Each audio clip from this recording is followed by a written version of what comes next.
Okay, let us go to the Bible. పరిశుద్ధ గ్రంథంలోకి వెళ్దాం మనం ఇప్పుడు. ఓ దేవుడికి మహిమ కలుగును గాక.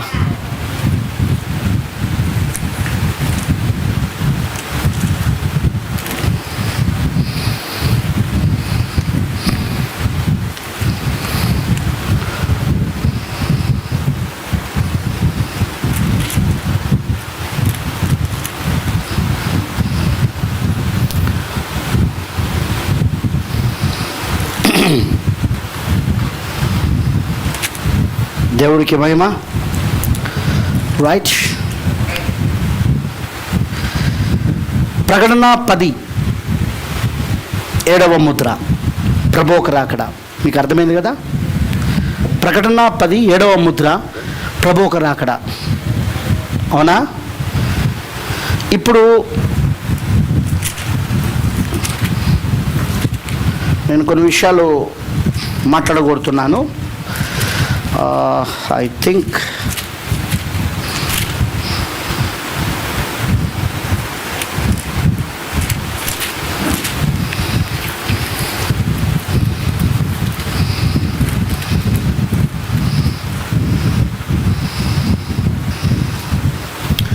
లూకాసు సువార్త 2వ అధ్యాయం చూద్దాం.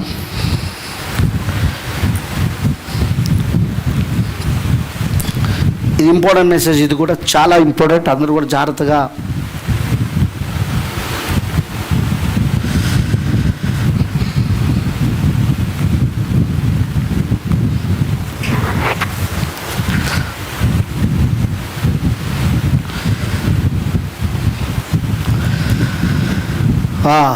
ఇది చాలా ముఖ్యమైన వర్తమానం, ఎవరు మిస్ కావద్దు. లూకాసు సువార్త 2వ అధ్యాయము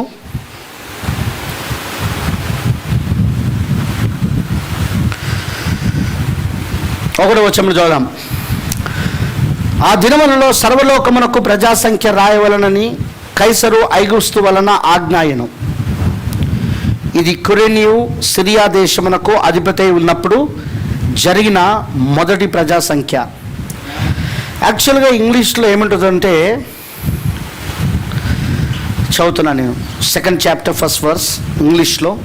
and it came to pass in those days that they went out a decree from Caesar Augustus that all the world should be taxed.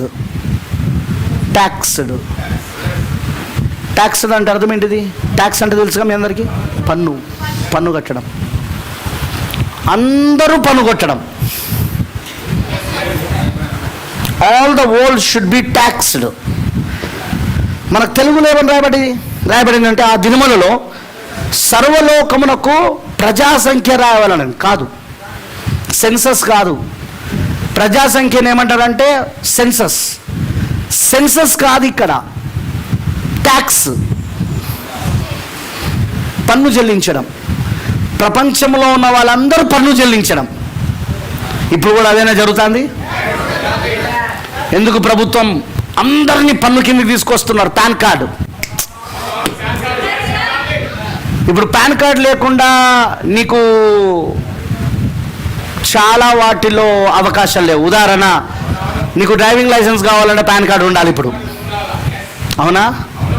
అలానే దాని ఏమంటారు, దీని పేరు ఒక బ్యాంక్లో నువ్వు అకౌంట్ తీసుకోవాలంటే పాన్ కార్డు ఉండాలా? తెలుసా మీకు ఆ విషయం?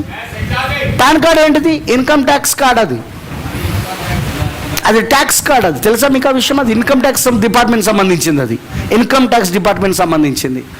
నిన్ను పూర్తిగా పర్యవేక్షణ చేస్తున్నారు వాళ్ళు. ఎందుకు? నువ్వు ఎక్కడ కూడా ట్యాక్స్ మిక్స్ కావద్దని,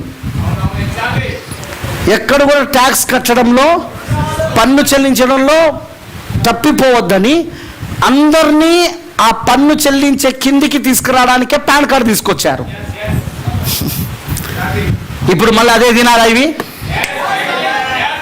అక్కడ రోము చక్రవర్తి కైసరు ఐగుస్తు వింటున్నారా? ఇతను రోమ్ చక్రవర్తేనా? అది అన్య రోమ్. అది ఇప్పుడు మనం ఉన్నది పోప్ రోమ్. అందుకే ప్రపంచంలో ఉన్న వాళ్ళందరినీ ఇక్కడ తీసుకొస్తున్నారు. ఇప్పుడు మొత్తం అన్ని దేశాలు, ఇప్పుడు ఒక ఇండియానే కాదు, అన్ని దేశాలు ఎక్కడ తీసుకొస్తున్నారు? పన్ను కట్టు కిందకి తీసుకొస్తా ఉన్నారు. ఇండియా లాంటి 135 కోట్లు ఉన్న ప్రజలని వదిలిపెడతలేరు పన్ను దగ్గర. పాన్ కార్డు అందుకే తీసుకొచ్చారు.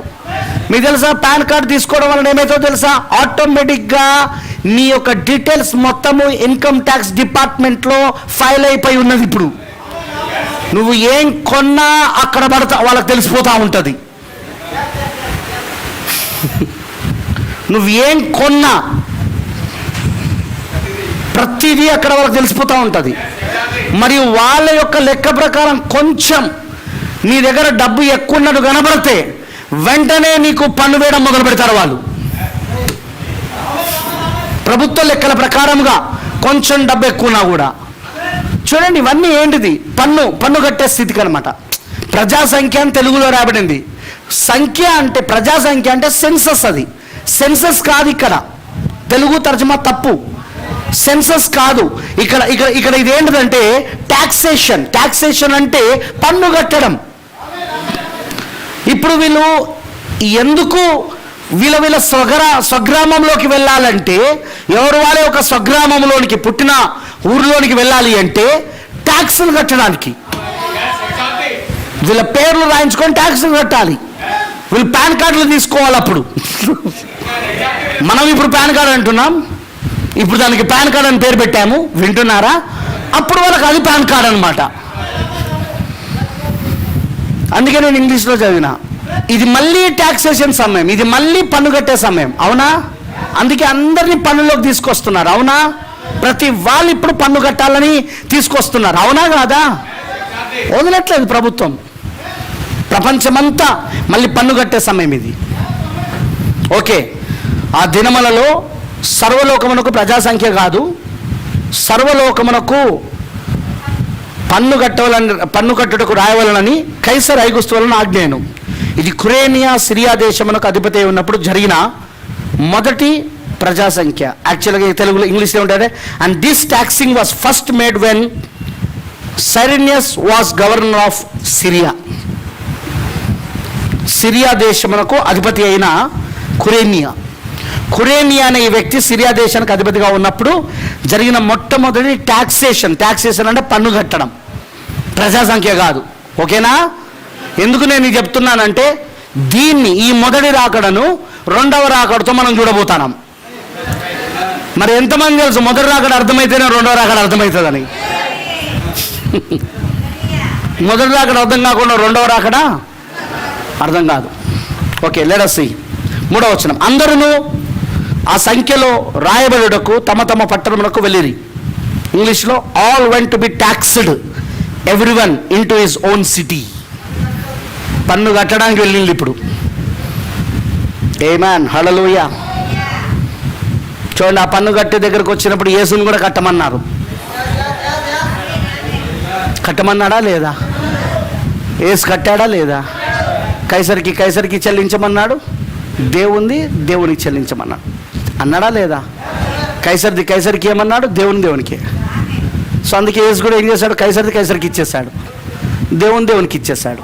పన్ను చెల్లించాలా మనం కూడా, ట్యాక్స్ కట్టాలా. ఎవరైనా ఇక్కడ ట్యాక్స్ కట్టే అర్హత ఉంటే కట్టాలా. ట్యాక్స్ తప్పించడానికి వీల్లేదు, దొంగలైతారు మళ్ళీ మీరు. అందుకే మనం ఖచ్చితంగా పన్ను కట్టాలి.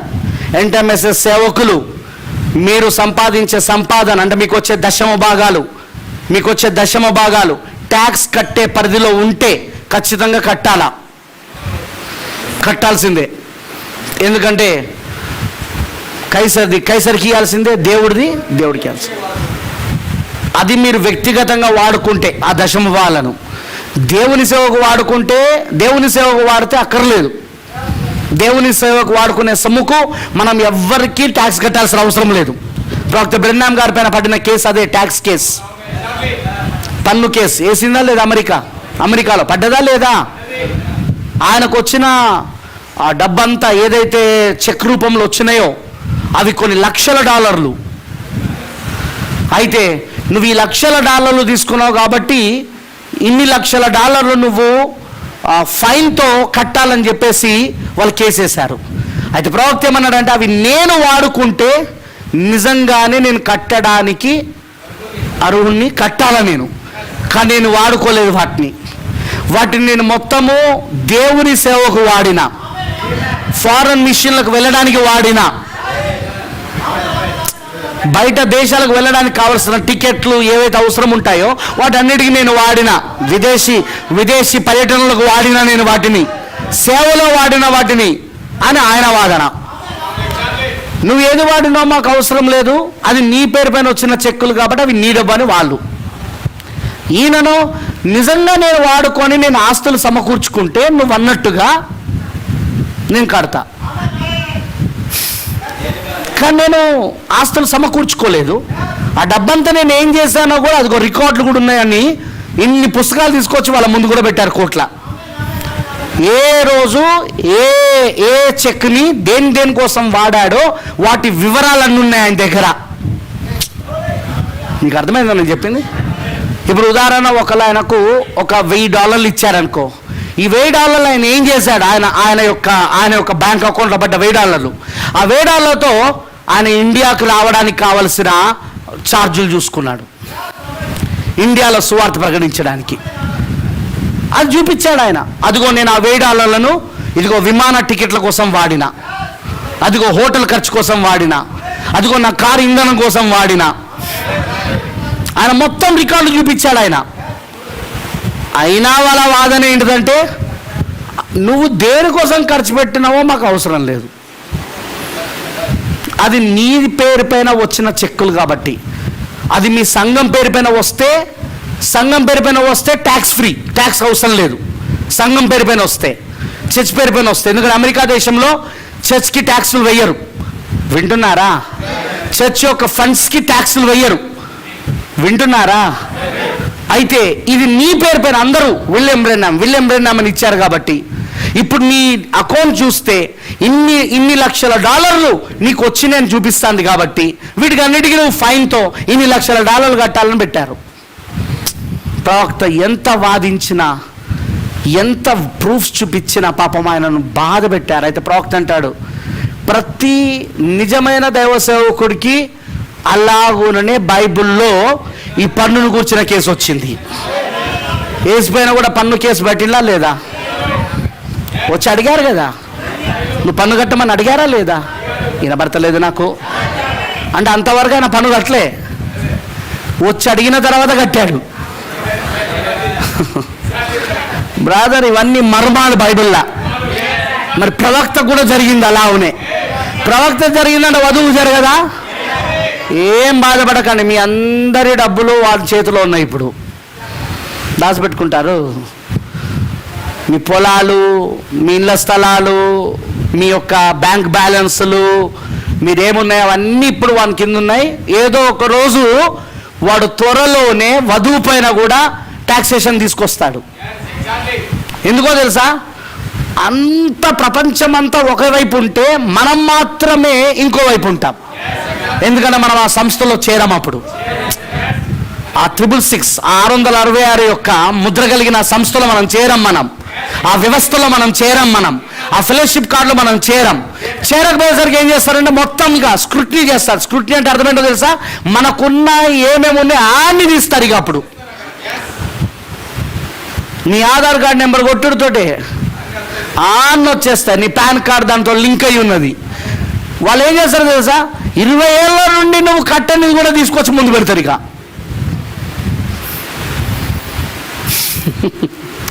మీకు అర్థమైందా నేను చెప్పింది? వస్తుంది. ఎందుకంటే ఆ రోజున యేసుకొచ్చింది, తర్వాత మన ప్రవక్తకు వచ్చింది, ఇప్పుడు మనకు వస్తుంది. అందుకే మనకు కూడా వస్తుంది ట్యాక్సేషన్. ఇప్పుడు తప్పించుకున్నా వస్తుంది. నువ్వు ఇప్పుడు కాలే, ఇంకా నిన్ను ప్రభుత్వం ఇంకా చూడలేదు. ఇట్లా ఎప్పుడు చూస్తుంది తెలుసా? అందరూ దాంట్లో చేరుతారు, నువ్వు చేరవు, అప్పుడు చూస్తారు. మీరు ఎప్పుడైనా గమనించారా?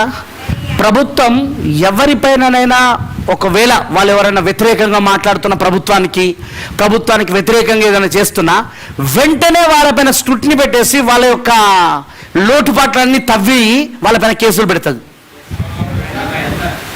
తెలియదా మీకు? వార్తలు చదువుతలేరా మీరు? ఎవరైనా ప్రభుత్వానికి వ్యతిరేకంగా మాట్లాడిందనుకో వెంటనే ఏం చేస్తారు? వాళ్ళు అసలు వీళ్ళ దగ్గర ఏమున్నాయి, ఏం చేస్తున్నారని మొత్తం వాళ్ళ డాటా అంతా వాళ్ళు తీసుకొని ఏం చేస్తారంటే ప్రభుత్వం తప్పించుకోవడానికి అసలు వీడే దొంగ అందుకే అరుస్తాడని చెప్పేసి వీడిపైన అన్ని లేనిపోని అన్ని పెట్టేస్తుంది. ఇక నేను ఇదివరకే చెప్పినట్టు దేశద్రోహులు అనే ముద్ర వేస్తుంది. వీళ్ళు ఎవరో కాదు, వీళ్ళు టెర్రరిస్టులు, వీళ్ళు దేశద్రోహులు, అందుకే వీళ్ళు కలవట్లేదు అనే ముద్ర వేస్తుంది. కానీ మనం భయపడాల్సిన అవసరం లేదు, ఎందుకంటే మనము వెళ్ళిపోబోతున్నాం. హింస అనేది వధువుకి వచ్చే ముందే ఆమె అక్కడ నుండి జారుకొని వెళ్ళిపోతుంది. ఆమె ఎత్తబడబోతున్నది. ఆమె ఆమేన్, హల్లెలూయా. కానీ వస్తుంది మనకు టాక్సేషన్ అయితే వస్తుంది, మనకు కూడా పన్ను కట్టడం మీద వస్తుంది. సో ఇప్పుడు 3వ వచనానికి వచ్చినప్పుడు అందరూ ఆ సంఖ్యలో రాబడడం కాదు, ట్యాక్స్డ్ అని ఉంది ఇంగ్లీష్లో. All went to B taxed. అందరూ పన్ను కట్టడానికి తమ తమ పట్టణములకు వెళ్ళింది. పన్ను కట్టడానికి వాళ్ళ పట్టణాలకు వెళ్ళారు. ఇప్పుడు యోసేపు దావీదు వంశంలోను గోత్రంలోను పుట్టినవాడు గనుక తనకు భార్యగా ప్రదానము చేయబడి గర్భవతి ఉండిన మరియతో కూడా ఆ సంఖ్యలో రాబడుటకు, వింటున్నారా, ఆ సంఖ్యలో రాబడుటకు గలిలలోని నజరేతు నుండి యూదాలోని బెత్లెహేము అనబడిన దావీదు ఊరికి వెళ్ళెను. వారక్కడ ఉన్నప్పుడు ఆమె ప్రసవ దినములు నిండెను గనక తన తొలిచూలు కుమారుని కని పొత్తిగుడ్డలతో చుట్టి సత్రములో వారికి స్థలము లేనందున ఆయనను పశువుల తొట్టిలో పరుండబెట్టెను. ఆ దేశంలో కొందరు గొర్రెల కాపర్లు పొలంలో ఉండి రాత్రివేళ తమ మందను కాచుకొనుచుండగా ప్రభుదూత వారి యొద్దకు వచ్చి నిలిచెను. ప్రభు మహిమ వారి చుట్టూ ప్రకాశించినందున వారు మిక్కిలి భయపడిరి. అయితే ఆ దూత, భయపడకుడి, ఇదిగో ప్రజలందరికీ కలగబోవు మహా సంతోషకరమైన సువర్తమానము నేను మీకు తెలియజేయుచున్నాను. దావీదు పట్టణమందు నేడు రక్షకుడు మీ కొరకు పుట్టి ఉన్నాడు. ఈయన ప్రభువైన క్రీస్తు. దానికిదే మీ కానవాలు. ఒక శిశువు పొత్తిగుడ్డలతో చుట్టబడి ఒక తొట్టిలో పడుకొని ఉండట మీరు చూచెదరని వారితో చెప్పాను. వెంటనే పరలోక సైన్య సమూహము ఆ దూతతో కూడా నుండి సర్వోన్నతమైన స్థలములలో దేవునికి మహిమయు ఆయనకిష్టులైన మనుషులకు భూమి మీద సమాధానము కలుగునుగా కానీ దేవుని స్తోత్రం చేయుచుండెను. ఆ దూతలు తమ యొద్ద నుండి పరలోకమునకు వెళ్ళిన తర్వాత గొర్రెల కాపర్లు జరిగిన ఈ కార్యమును ప్రభువు మనకు తెలియజేయించున్నాడు, మనం బెత్లెహేము వరకు వెళ్ళి చూతుము రండని ఒకరితో ఒకడు చెప్పుకొని త్వరగా వెళ్ళి మరియను యోసేపును తొట్టిలో పడుకొని ఉన్న శిష్యును చూచిరి. వారు చూచి ఈ శిష్యుని గురించి తమతో చెప్పబడిన మాటలు ప్రచురము చేసిరి. గొర్రెల కాపర్లు తమతో చెప్పిన సంగతులను గురించి విన్నవారందరూ మిక్కిలి ఆశ్చర్యపడిరి. అయితే మరి ఆ మాటలన్నీ తన హృదయంలో తలపోసుకొనుచు భద్రం చేసుకున్నాను. అంతటా గొర్రెల కాపర్లు తమతో చెప్పబడినట్టుగా తాము విన్న వాటిని కన్న వాటిని గూర్చి దేవుని మహిమపరచుచు స్తోత్రం చేయుచు తిరిగి వెళ్ళిరి. ఇది మొదటి రాకడలో జరిగిన సంఘటన. మరి మొదటి రాకడలో ఏ సంఘటన జరుగుతో రెండో రాకడలో కూడా అదే జరగాలగా. లెట్ us pray, ప్రార్థన చేసుకుందాం. మహోన్నతుడా, సర్వోన్నతుడా, సర్వశక్తిమంతుడా, నీకు స్తోత్రములు తండ్రి. నిజంగా నీ వాక్యం అమోఘం ప్రభువా. అది చరిత్ర కాదు, ప్రస్తుత కాలమని మళ్ళీ చూపిస్తున్నావు. ఎందుకంటే చరిత్ర మరలా తిరిగి పునరావృతమవుతున్న కాలంలో మేము ఉన్నాం. సూర్యుని కింద జరిగినవే మరలా జరుగుతున్నాయి. ఇదివరకు జరిగినవే ఇప్పుడు జరుగుతున్నాయి, ఇక ముందు జరగబోతున్నాయి. అదే ప్రభువా మేము చూడగలుగుతున్న ప్రత్యక్షత. తండ్రి, ఆ రోజు సొలొమోను చూడగలిగాడు, అందుకే ప్రసంగి గ్రంథంలో అది రాయగలిగాడు. సూర్యుని కింద కొత్తవేమీ జరగడం లేదు, ఇదివరకు జరిగినవే మరలా జరుగుతుందని. ఇప్పుడు ప్రభువా సొలొమోను కంటే గొప్పవాడు ఇప్పుడు ఇక్కడ ఉన్నాడు. అవును ప్రభువా, సమస్త జ్ఞానము ధనము సమస్తము కూడా ప్రభువా గుప్తంలో ఉన్న క్రీస్తు ఇప్పుడు మాలో ఉన్నాడు. కాబట్టి ప్రభువా ఇప్పుడు అందుకే వధువు ఇదివరకు జరిగినవే మరలా ఇప్పుడు జరగడం చూడగలుగుతా ఉన్నది. మొదటి రాకడలో ఏం జరిగిందో ఇప్పుడు రెండవ రాకడలో కూడా అదే జరుగుతూ ఉన్నది. ఆమేన్, హల్లెలూయా. మొదటి రాకడలో ఏం జరిగిందో ఇప్పుడు అదే జరుగుతూ ఉన్నదని చూస్తున్నది. మొదటి రాకడలో ఏలియా వచ్చాడు, ఎస్. రెండవ రాకడలో కూడా ఇప్పుడు ఏలియా వస్తున్నాడు. ప్రభువా మొదటి రాకడలో ఏలియానే శిరస్సును, తలరాయిని, సంఘం యొక్క తలరాయిని, శిరస్సును, క్రీస్తును పరిచయం చేశాడు. ఇప్పుడు రెండవ రాకడలో కూడా మళ్ళీ శిరస్సును, తలరాయిని, ఈ మనమైక్యమైన శరీరమై ఉన్న వధువుకి పరిచయం చేసేది ఏలియానే. ప్రభువా థ్యాంక్ యూ లార్డ్. మొదటి రాకడలో జ్ఞానులు ఉన్నారు, నక్షత్రం ఉన్నది. ఓహో దేవా, ఆ 3 నక్షత్రాలు ఒకే వరుసలోనికి వచ్చినవి. ఇప్పుడు రెండవ రాకడలో కూడా అలానే జరుగుతూ ఉన్నది. Thank you Jesus. 7 నక్షత్రాలు ఒకే రాశిలోనికి వచ్చినాయి. ఇప్పుడు 7 నక్షత్రాలు ఇప్పుడు ఒకే రాశిలోనికి వచ్చినాయి. క్రీస్తు అందుకే ఇప్పుడు భూమి పైన ఉన్నారని అర్థమవుతా ఉన్నది. ఈ జ్ఞానులకు అందుకే అర్థమవుతా ఉన్నది ఇప్పుడు. థ్యాంక్ యూ లార్డ్, హల్లెలూయా. మొదటి రాకడలో చూస్తున్నాం మేము, అక్కడ ప్రపంచమంతా టాక్సేషన్, మొత్తం ప్రపంచంలో ఉన్న వాళ్ళందరూ పన్ను కట్టడానికి వాళ్ళకు పన్ను వేయబడింది. ఇప్పుడు కూడా అదే జరగడం మేము చూస్తూ ఉన్నాం. రెండవ రాకడలో కూడా జరిగినదే జరుగుతూ ఉన్నది. మొదటి రాకడలో గొర్రెల కాపరకు కనబడ్డాడు, ఇప్పుడు రెండవ రాకడలో కూడా కనబడాలి. ఆమేన్, హల్లెలూయా. ఖచ్చితంగా కనబడాలి. ప్రభు అయిన దేవా, అది గ్రహించే మనసును మాకు దయచేయి. ఇదివరకు జరిగినదే మరలా జరుగుతూ ఉన్నది. సూర్యుని కింద ఇదివరకు జరిగినవే మరలా జరుగుతూ ఉన్నాయి, క్రొత్తవేమీ కాదు ప్రభువా. అందుకే మేము దాన్ని చూడగలిగిన నేత్రాలు మాకు దయచేయి. ఆ ప్రత్యక్షత మేము పట్టుకుందుము గాక. మేము ఖచ్చితంగా ఇవి నోవా దినాలను చూడగలుగుతా ఉన్నాం. మనిషి కుమారుడు ప్రత్యక్షమైన దినాలు అవి.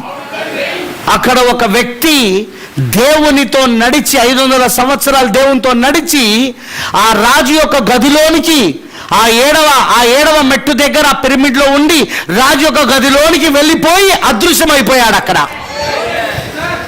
ఇప్పుడు కూడా అలానే ఉన్నది ప్రభువా. మళ్ళీ మనిషి కుమారుని పరిచర్యలో మరలా 7వ మెట్టు దగ్గర రాజు యొక్క గదిలోనికి వెళ్ళడానికి హానోకు ఉన్నాడు. ఇప్పుడు ఆ రాజు గది దగ్గర పరిచయం చేయడానికి ఒక వ్యక్తి ఉన్నాడు. ఇప్పుడు థ్యాంక్ యూ జీసస్. ఆ రాజు గదిని, ఆ రాజు ఛాంబర్ని, ఆ గదిని పరిచయం చేయడానికి ఒక వ్యక్తి నిలబడి ఉన్నాడు ఇప్పుడు 7వ మెట్టు దగ్గర. ప్రభు ఇప్పుడు వధువు ఆ 7వ మెట్టు దగ్గర పరిచయం చేయవానితో ఆ పరిచయం చేయబడినప్పుడు ఆమె ఆ రాజు గదిలోనికి వెళ్ళిపోతా ఉన్నది. ఆమె అక్కడ ఆయనతో ఏకమైపోతా ఉన్నది. అక్కడ ఆమె ఆయనతో ఒకటైపోతా ఉన్నది. హల్లెలూయా. అక్కడ ఆమె ఆయనతో ఒకటే వెళ్ళిపోబోతున్నది ప్రభువా. నోవాహు దినాలు మాకు కనబడతా ఉన్నాయి, లోతు దినాలు కనబడతా ఉన్నాయి. లోతు దినంలో జరిగినట్టుగా ఇప్పుడు జరుగుతుందన్నావు. లోతు దినాలు మళ్ళీ ఇప్పుడు మాకు కనబడుతున్నాయి ప్రభువా. ఇక్కడ ఒక అబ్రాహాము శారాలు ఉన్నారు, శరీర మార్పును పొందుకోవడానికి మనిషి కుమారుని పరిచయను పొందుకున్నారు. వాళ్ళు వాగ్దాన కుమారుని పొందుకోవడానికి వాళ్ళు సిద్ధంగా ఉన్నారు. ఇప్పుడు వాళ్ళు వాక్యము చేత గర్భవతి ఉన్నారు. వాళ్ళు ఇప్పుడు తండ్రి జరిగినవే మరలా జరుగుతూ ఉన్నాయి, ఇదివరకు జరిగినవే మరలా జరుగుతూ ఉన్నాయి. సొలొమోను కంటే గొప్పవాడు ఇప్పుడు ఇక్కడ ఉన్నాడు. కాబట్టి ఇవన్నీ వధువులో కుమ్మరించబడి, ఈ మేధస్సంతా, ఈ జ్ఞానమంతా వధువులో కుమ్మరించబడి, అందుకే ఇవన్నీ ఆమె గ్రహించగలుగుతా ఉన్నది. ఆ ముద్రలు తెరవబడటం వలన, ఆ 7 ముద్రలు తెరవబడటం వలన ఆ మేధస్సంతా ఆమెలో కుమ్మరించబడి, సొలొమోను కంటే గొప్పవాడు ఇప్పుడు ఆమెలో ఉన్నాడు. కాబట్టి ఇవన్నీ ఆమె చూడగలుగుతా ఉన్నది ప్రభువా. ఇదంతా ఆమెకు శరీర మార్పును తీసుకొచ్చే విశ్వాసాన్ని ఇస్తా ఉన్నది. ఇదంతా ఆమెకు ప్రభువా ఈ 3 పరిమాణాలను దాటుకొని 7వ పరిమాణానికి వెళ్ళే విశ్వాసాన్ని ఇస్తా ఉన్నది. ఇప్పుడు ఈ దృశ్య ప్రపంచం నుండి అదృశ్య ప్రపంచంలోనికి వెళ్ళిపోవడానికి ఆమెకు విశ్వాసాన్ని ఇస్తా ఉన్నది. ఇదంతా ప్రభువా, నేను మరొక్కసారి నిన్ను రంగంపైకి ఆహ్వానిస్తున్నా. నా పాపములను, నా అతిక్రమములను, నా దోషములను క్షమించు. మమ్మల్ని అందరినీ రక్తంలో కడుగు. నీ ఆత్మతో మమ్మల్ని నింపు, వీటిని పట్టుకోగలిగిన ప్రత్యక్షత మాకు ఇవ్వు, ఆ ఆత్మ బయలుపాటు మాకు ఇవ్వు. ఎందుకంటే ఇవన్నీ నీ పరిశుద్ధాత్మనే బయలుపరచాలి. ఎవరు ఇవ్వలేరు బయలుపాటు, పరిశుద్ధాత్మనే ఇవ్వాలి. ఈ వాక్యం వింటున్నప్పుడు నీ పరిశుద్ధాత్మ మాకు బయలుపరచును కాక. ఈ విషయాలు గ్రహించే భాగ్యము దయచేయమని నీకు సమర్పిస్తూ యేసుక్రీస్తు నామములో ప్రార్థిస్తున్నాము. ఆమేన్. కూర్చోనండి. ఆమేన్. Praise the lord. హల్లెలూయా. ప్రేమైన దేవుని పిల్లలారా, సాయంత్రం జాగ్రత్తగా దేవుడి వాక్యం వినండి. I'm going to preach something. ఇక్కడ నుండి మళ్ళీ నేను నర్సంపేట వెళ్ళినాక నర్సంపేటలో కూడా దీన్ని నేను బోధించబోతున్నాను, కంటిన్యూ చేయబోతున్నాను.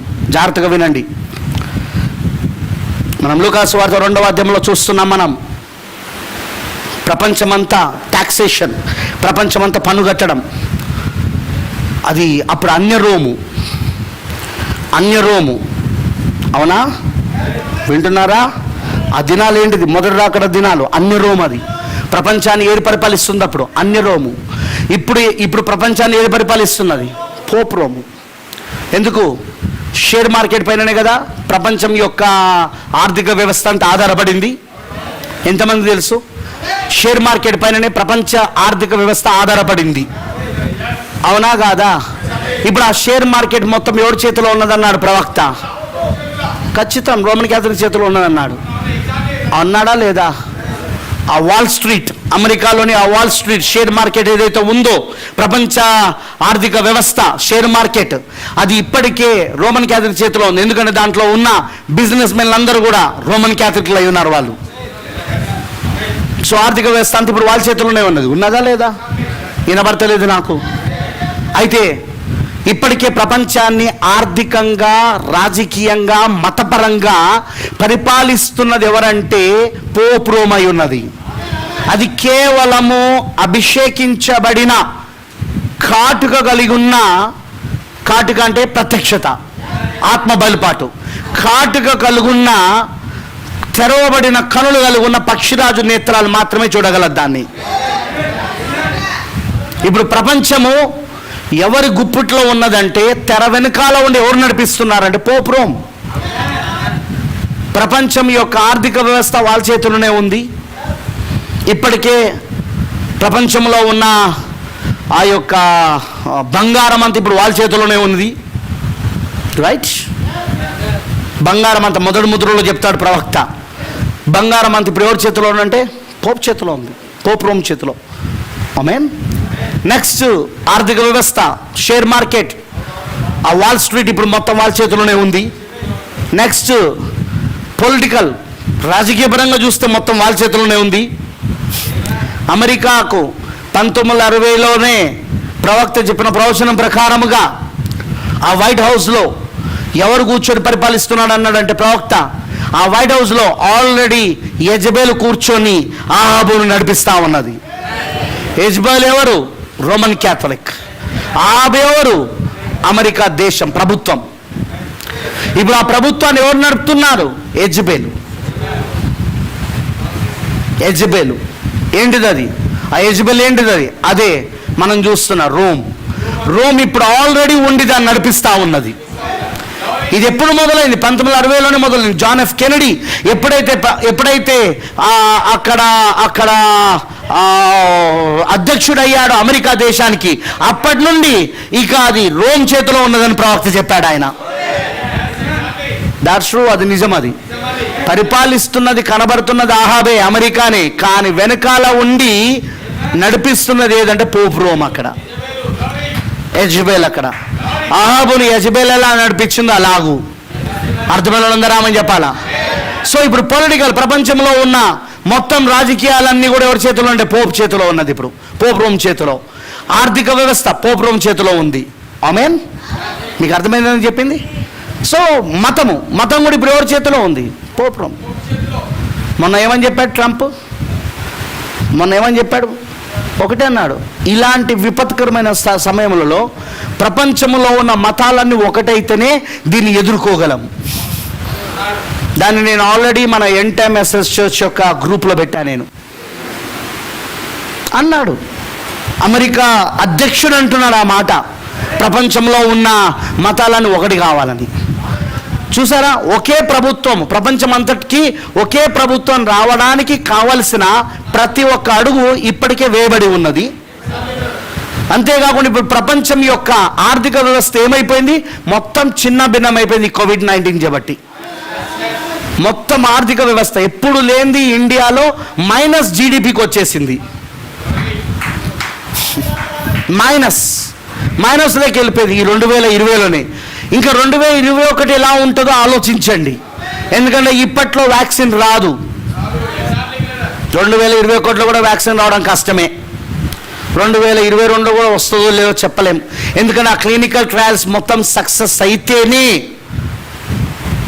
ఖచ్చితంగా అది సక్సెస్ కావాలి అంటే దానికి చాలా సంవత్సరాలు పడుతుంది. దానిపైన పరీక్షలు అవన్నీ అయినాకనే దాన్ని ఆమోదిస్తారు. వింటున్నారా? కాబట్టి ఇవన్నీ మనకేం చూపిస్తున్నాయంటే రాబోయే దినాల్లో ఇంకా భయంకరమైన తీవ్రమైన ఆర్థిక సంక్షోభంలోకి వెళ్ళబోతున్నది ప్రపంచం. మొదటి 2 ప్రపంచ యుద్ధాలప్పుడు కూడా ఇంత ఆర్థిక సంక్షోభం రాలేదట. అలా వాళ్ళే చెప్తున్నారు, ఆర్థికవేత్తలే చెప్తున్నారు, ప్రపంచ ఆర్థికవేత్తలు, నిపుణులు చెప్తున్నారు ఆ మాట. మొదటి 2 ప్రపంచ యుద్ధాల సమయంలో కూడా ఇంత భయంకరంగా ఆర్థిక వ్యవస్థ కుప్పకూలిపోలేదు. ఇప్పుడు చాలా భయంకరంగా అయింది. మొన్న ఏమిచ్చారో తెలుసా, WHO వాళ్ళు, వరల్డ్ హెల్త్ ఆర్గనైజేషన్, ప్రపంచ ఆరోగ్య సంస్థ వాళ్ళు, ఇప్పటి వరకు వచ్చిన మహమ్మారిలు, అంటువ్యాధులలో ఇదేనట అతి వేగంగా వెళ్తున్న అంటువ్యాధి. అంతకుముందు స్పానిష్ ఫ్లూ వచ్చింది, అంతకుముందు ఇంకా చాలా చాలా వచ్చినాయి, వాటి పేర్లు ఉన్నాయి. ఎబోలా వచ్చింది, తర్వాత ఇంకేమేమో వచ్చినాయి, చాలా పేర్లు ఉన్నాయండి, చాలా వచ్చినాయి. అది కూడా ఈ యొక్క లవజేక సంఘకాల సమయంలోనే అవన్నీ వచ్చినాయి. అయితే మీరు గమనించాల్సిన విషయం ఏంటంటే అప్పుడు ఇంత వేగంగా వెళ్ళలేదు, కానీ ఇప్పుడు ఈ కరోనా వైరస్, ఈ కోవిడ్-19 ఇప్పటి వరకు వచ్చిన వైరస్లలో చాలా ప్రత్యేకమైనదని, అందులో చాలా వేగంగా విస్తరిస్తుందని ఇచ్చారు. ఎందుకు? 4 గుర్రంపై స్వారీ చేయవాడు ఇప్పటికే స్వారీ చేస్తూ ఉన్నాడు. వాడు 300 ప్రజలను చంపే అధికారం అడుగున్నది ఇప్పుడు ఆ పాండుర వర్ణపు గుర్రం పైన. ఆ పాండుర వర్ణపు రంగు ఎలా వచ్చింది? అది తెలుపు, ఎరుపు, నలుపు, ఈ 3 కలిపితే వచ్చింది. తెలుపు అదే మతము, ఎరుపు రాజకీయము, నలుపు దైవపాత్మలు, ఈ 3 ఒకటే ఇప్పుడు ప్రపంచాన్ని వెళ్తా ఉన్నది. ఇప్పుడు వాడు 300 ప్రజలను చంపే అధికారం వాడు కలిగి ఉన్నాడు ఇప్పుడు వాడు. ఆమెనంటారా? మీరు గమనించాల్సిన విషయం ఏంటంటే ఇప్పుడు ఇవన్నీ నేను ఎందుకు చెప్తున్నానంటే ఇవన్నీ మనం చూడాలి. మనం ఇదివరకు చరిత్రలో జరిగిందే మరలా జరుగుతూ ఉన్నది. ఇప్పటికే తెర వెనుకాల పోప్ రోమ్ ఉండి ప్రపంచాన్ని పరిపాలించడానికి దానియేలు గ్రంథంలో 2వ అధ్యాయంలో చెప్పబడిన ఆ బ్రహ్మాండమైన విగ్రహములో, ప్రతిమలో పాదముల దగ్గర ఉన్న రాజ్యమునకు అంత సిద్ధంగా ఉన్నది. ఇప్పటికే ప్రపంచమంతా ఒకే ప్రభుత్వం కిందికి రావడానికి కావలసిన మతాలన్నీ ఒకడవుతున్నాయి, రాజకీయములన్నీ ఒకడవుతున్నాయి. సంక్షోభం ఏం చేస్తుంది? అన్ని దేశాలను ఒకటిగా చేస్తుందా లేదా? దేశాలన్నిటిని ఐక్యపరుస్తుంది ఈ ఆర్థిక సంక్షోభం, ఈ వైరస్ వలన. అవునా కాదా? మీకు అర్థమవుతుందా నేను చెప్పింది? సో ఆల్ దీస్ థింగ్స్ ఇవన్నీ ఏం తీసుకొస్తున్నాయంటే పోప్ని రంగంపైకి తీసుకురావడానికి. ఎందుకంటే బ్రతబానం అంటాడు కదా, ప్రపంచం ఆ సమయంలో ఒక సూపర్ మ్యాన్ కావాలని చూస్తాయి. ఇప్పటికే ప్రపంచాన్ని కాపాడే సూపర్ మ్యాన్లు, స్పైడర్ మ్యాన్ల కోసం సినిమాలు తీసి ప్రజల యొక్క మనస్సులను ఒక సూపర్ మ్యాన్ కోసము, ఒక స్పైడర్ మ్యాన్ కోసము, ఒక బ్యాట్ మ్యాన్ కోసం ఎదురు చూసేటట్లు చేస్తుంది. అప్పుడేమవుతుందంటే superman, spiderman, batman ఎవరంటే పోపు కనబడతాడు అక్కడ. ఈయనొక్కడే మనలందరినీ కాపాడగలడు, ఈయనొక్కడే మనలందరినీ రక్షించగలడు. వింటున్నారా అని చెప్పింది? అదిగో ఆ స్థితికి వచ్చేస్తారు. హల్లెలూయా. ఎందుకంటే పోప్ రోమ్ సమస్త ధనమును, ప్రపంచం యొక్క ధనమునంతా పోప్ రోమ్ కలుగున్నది. ఇప్పుడు ఈ రోజున పోప్ రోమ్ చేతిలో ఉంది. హల్లెలూయా, దేవుడికి మహిమ గాక. సో పోప్ రోమ్ ఇప్పుడు ప్రపంచ ధనమంతా కలుగున్నది కాబట్టి ప్రపంచ ఆర్థిక వ్యవస్థను మొత్తం సంక్షోభానికి కూడిపోయి, మొత్తం జీడిపిలన్నీ మైనస్లకు వెళ్ళిపోయి, మొత్తం పరిస్థితులన్నీ కూడా తారుమారవుతున్న సమయంలో అదిగో అప్పుడు సూపర్ మ్యాన్, ప్రపంచాన్ని ఆదుకోగలిగిన సూపర్ మ్యాన్ ఎవరంటే పోప్ అని రంగంపైకి వస్తాడు. అవన్నీ ఇప్పుడు జరగడానికి సిద్ధంగా ఉన్నాయి. అవన్నీ ఇప్పుడు అవ్వడానికి సిద్ధంగా ఉన్నాయి. అర్థమైన వాళ్ళందరూ ఆమె చెప్పండి. అవన్నీ ఇప్పుడు అవ్వడానికి జరగడానికి సిద్ధంగా ఉన్నాయి. ఇప్పుడు ఎంతమంది తెలుసు ఆ విషయం? అయితే మనం ఇక్కడ చూడాల్సిన విషయం ఏంటిదంటే, ఇప్పుడు మీరు చాలా జాగ్రత్తగా మీరు ఇప్పుడు గమనించాల్సిన విషయం ఏంటిదంటే,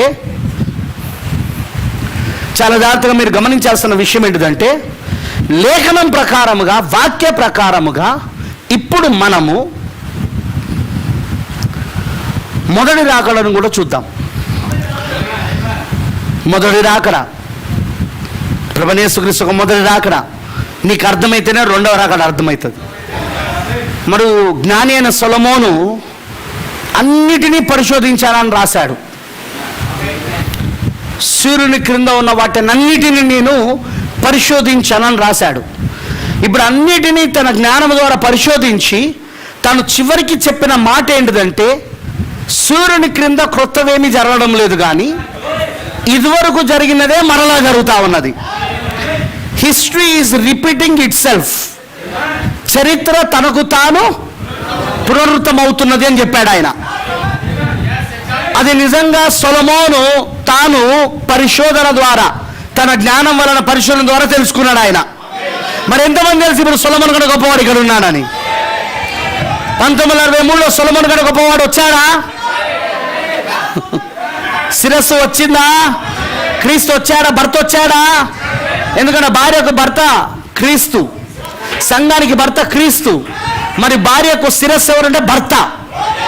ఇప్పుడు శిరస్సు వచ్చిందంటే అర్థం ఏంటిది? భర్త వచ్చాడని అర్థం, క్రీస్తు వచ్చాడని అర్థం. ఏమేన్ ఏమేన్ ఏమేన్ అర్థమైన అందరూ ఆమె చెప్పండి. హల్లెలూయా. అయితే మీరు గమనించాల్సిన విషయం ఏంటంటే, ఏమేన్ ఇప్పుడు గమనించాల్సిన విషయం ఏంటంటే, క్రీస్తు ఇప్పుడు రంగం పైన ఉన్నాడు. అందుకే ఇప్పుడు సొలొమోను కంటే గొప్పవాడు ఇప్పుడు రంగం పైన ఉన్నాడు. కాబట్టి ఇప్పుడు ఆయన సొలొమోను కంటే గొప్పవాడు కాబట్టి, సొలొమోను కంటే గొప్ప జ్ఞానం కలిగిన వాడు కాబట్టి, సొలొమోను కంటే గొప్ప మేధస్సు కలిగిన వాడు కాబట్టి, ఇప్పుడు ఆయన వధువులో తనను తాను కుమ్మరించుడు ద్వారా ఇప్పుడు వధువుకి ఆ మేధస్సు ఉండడం వలన ఇప్పుడు ఆమె ఏం చూడగలుగుతుందంటే, ఏదైతే చరిత్రలో జరిగిందో అదే మరలా ఇప్పుడు జరుగుతూ ఉన్నది. నోవహు దినాల్లో జరిగినది ఇప్పుడు మరలా ఇప్పుడు ఈ దినంలో కూడా జరుగుతూ ఉన్నది. నోవహు దినాలు మనిషి కుమారుని రాకడ దినాలు, ఇప్పుడు కూడా మళ్ళీ మనిషి కుమారుని రాకడ దినాలు. లోతు దినాల్లో జరిగినట్టుగానే మళ్ళీ ఇప్పుడు కూడా జరుగుతూ ఉన్నది. లోతు దినాలు మనిషి కుమారుని రాకడ దినాలు, ఇప్పుడు కూడా ఇది మనిషి కుమారుని రాకడ దినాలు. ఆమేన్. అలాగే ఇప్పుడు మొదటి రాకడ, రెండవ రాకడ. మొదటి రాకడలో ఏం జరిగిందో రెండవ రాకడలో కూడా అదే జరగాల. రైట్, రెడీగా ఉన్నారా? ఆమేన్ అంటారా? మొదటి రాకడలా హల్లెలూయా, పరలోకము నుండి దూత వచ్చి వర్తమానాన్ని తీసుకొచ్చాడు. ఏంటా వర్తమానం? క్రీస్తు వస్తున్నాడనే వర్తమానం. మరియ యొద్దకు క్రీస్తు వస్తున్నాడు. హల్లెలూయా.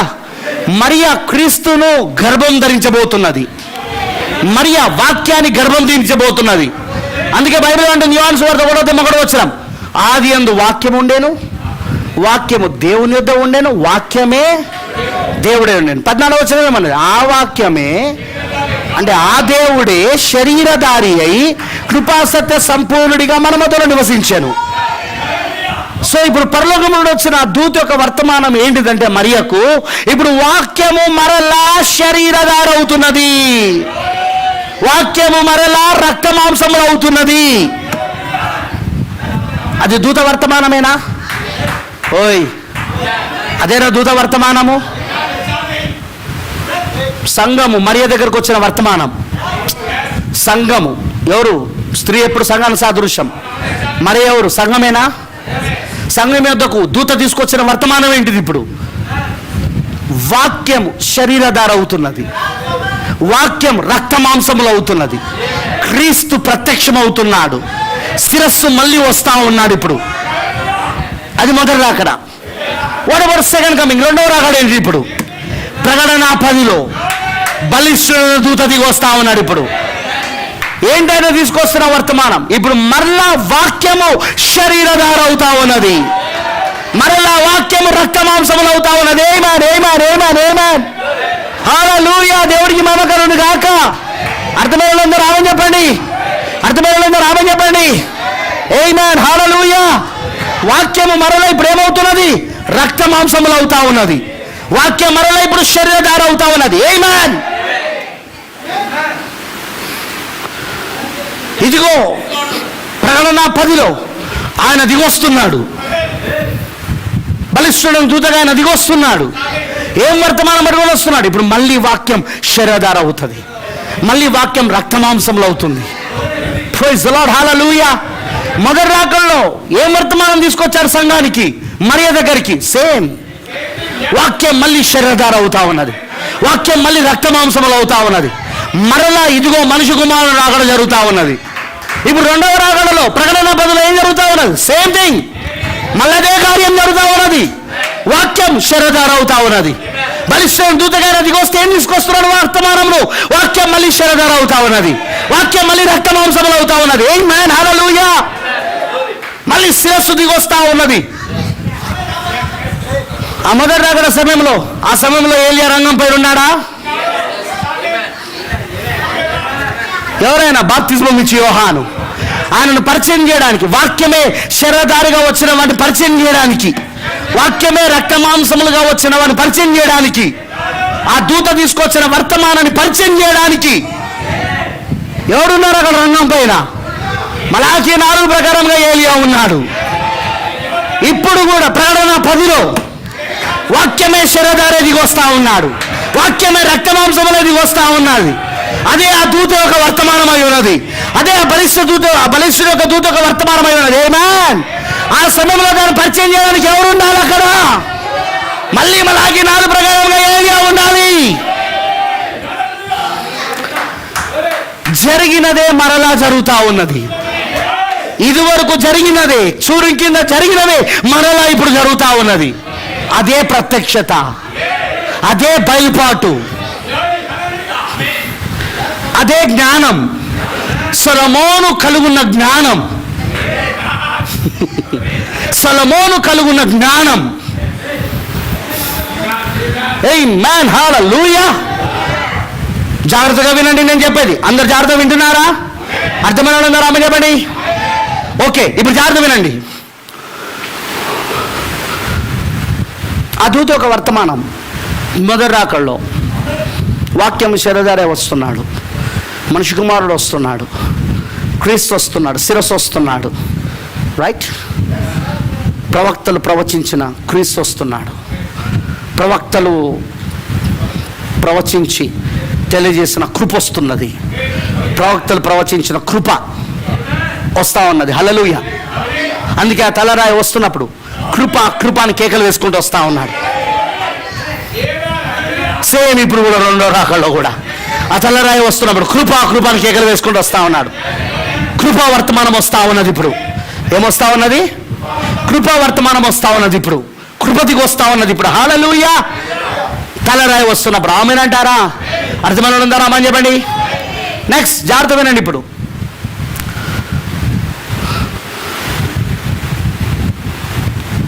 ఆయన దిగొస్తున్నప్పుడు ప్రకటన 10లో ఎత్తబడుతున్న వర్తమానంలో ప్రవక్త అని చెప్పాడు, ఆయన ఆర్భాటముతో దిగొస్తున్నాడు.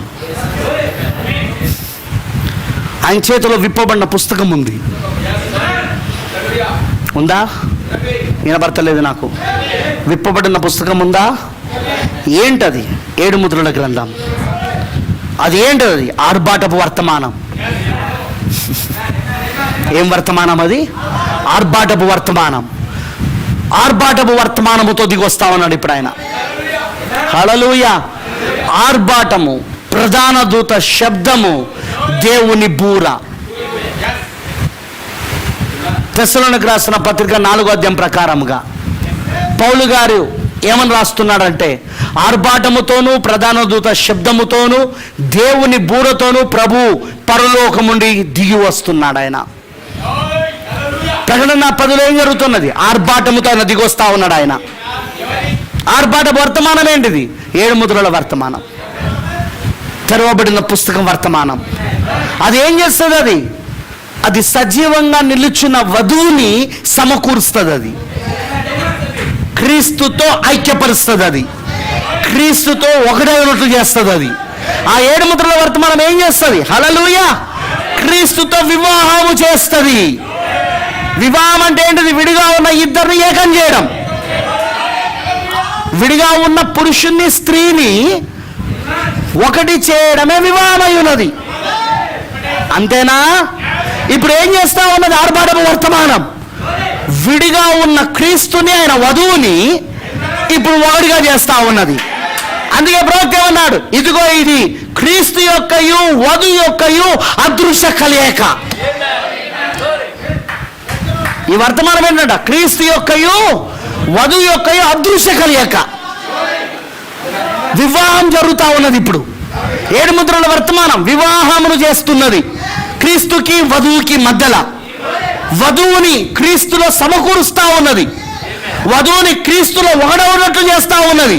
అందుకే మనం ఇప్పుడు క్రీస్తు యేసుతో పాటు పరలోకపు స్థలములలో కూర్చుండబెట్టబడ్డాము. ఇప్పుడు మనం పౌలు గారు ఏమంటున్నాడు? మనం ఇప్పుడు క్రీస్తు యేసుతో పాటు పరలోకపు స్థలములలో కూర్చుండబెట్టబడ్డాము. ఓకే, వింటారా జాగ్రత్తగా? చూడండి, పౌలు గారు ఎఫెసీయులకు రాసిన పత్రికలో చెప్పాడు. 2వ అధ్యాయం, ఎఫెసీయులకు రాసిన పత్రిక 2వ అధ్యాయం.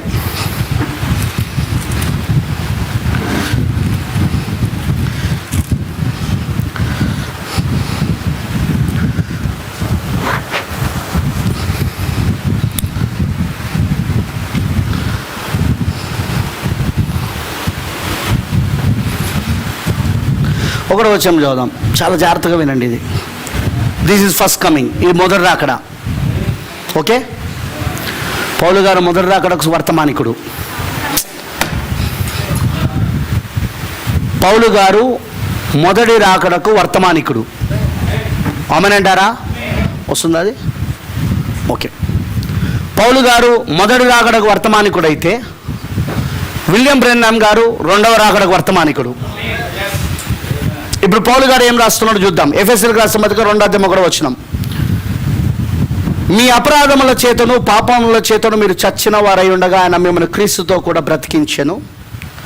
మీరు వాటిని చేయిచు వాయుమండల సంబంధమైన అధిపతిని అనగా అవిధేయులైన వారిని ఇప్పుడు ప్రేరేపించు శక్తికి అధిపతిని అనుసరించి ఈ ప్రపంచ ధర్మము చొప్పున మునుపు నడుచుకొంటిరి. ఈ ప్రపంచ ధర్మము చొప్పున మునుపు నడుచుకొంటిరి. వారితో కలిసి మనం అందరమును శరీరం యొక్కయు మనసు యొక్కయు కోరికలను నెరవేర్చుకొనొచ్చు, మన శరీరాశలను అనుసరించి మునుపు ప్రవర్తించుచు కడమ వారి వలనే స్వభావ సిద్ధముగా దైవోగ్రతకు పాత్రులమై ఉంటిమి. అంతేనా? అలానే ఉండేగా.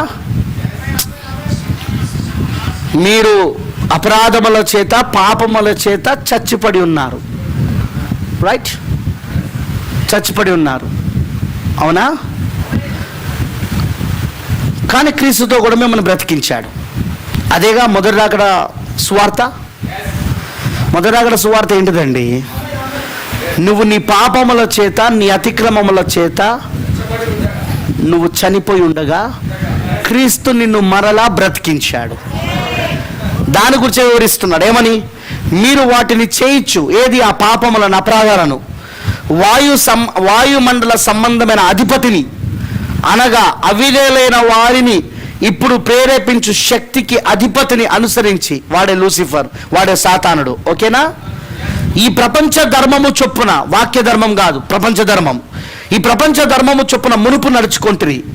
వారితో కలిసి మనమందరమును శరీరం యొక్కయు మనిషి యొక్క కోరికలను నెరవేర్చుకొనుచు మన శరీరాశలను అనుసరించి మునుపు ప్రవర్తించుచు కడమ వారి వలనే స్వభావ సిద్ధముగా దైవోగ్రతకు, దేవుని ఉగ్రతకు పాత్రులమై ఉంటిమి.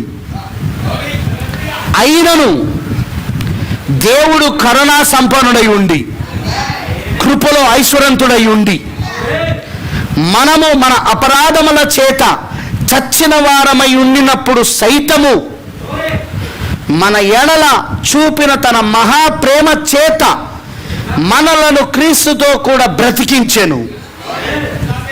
అదే సువార్త.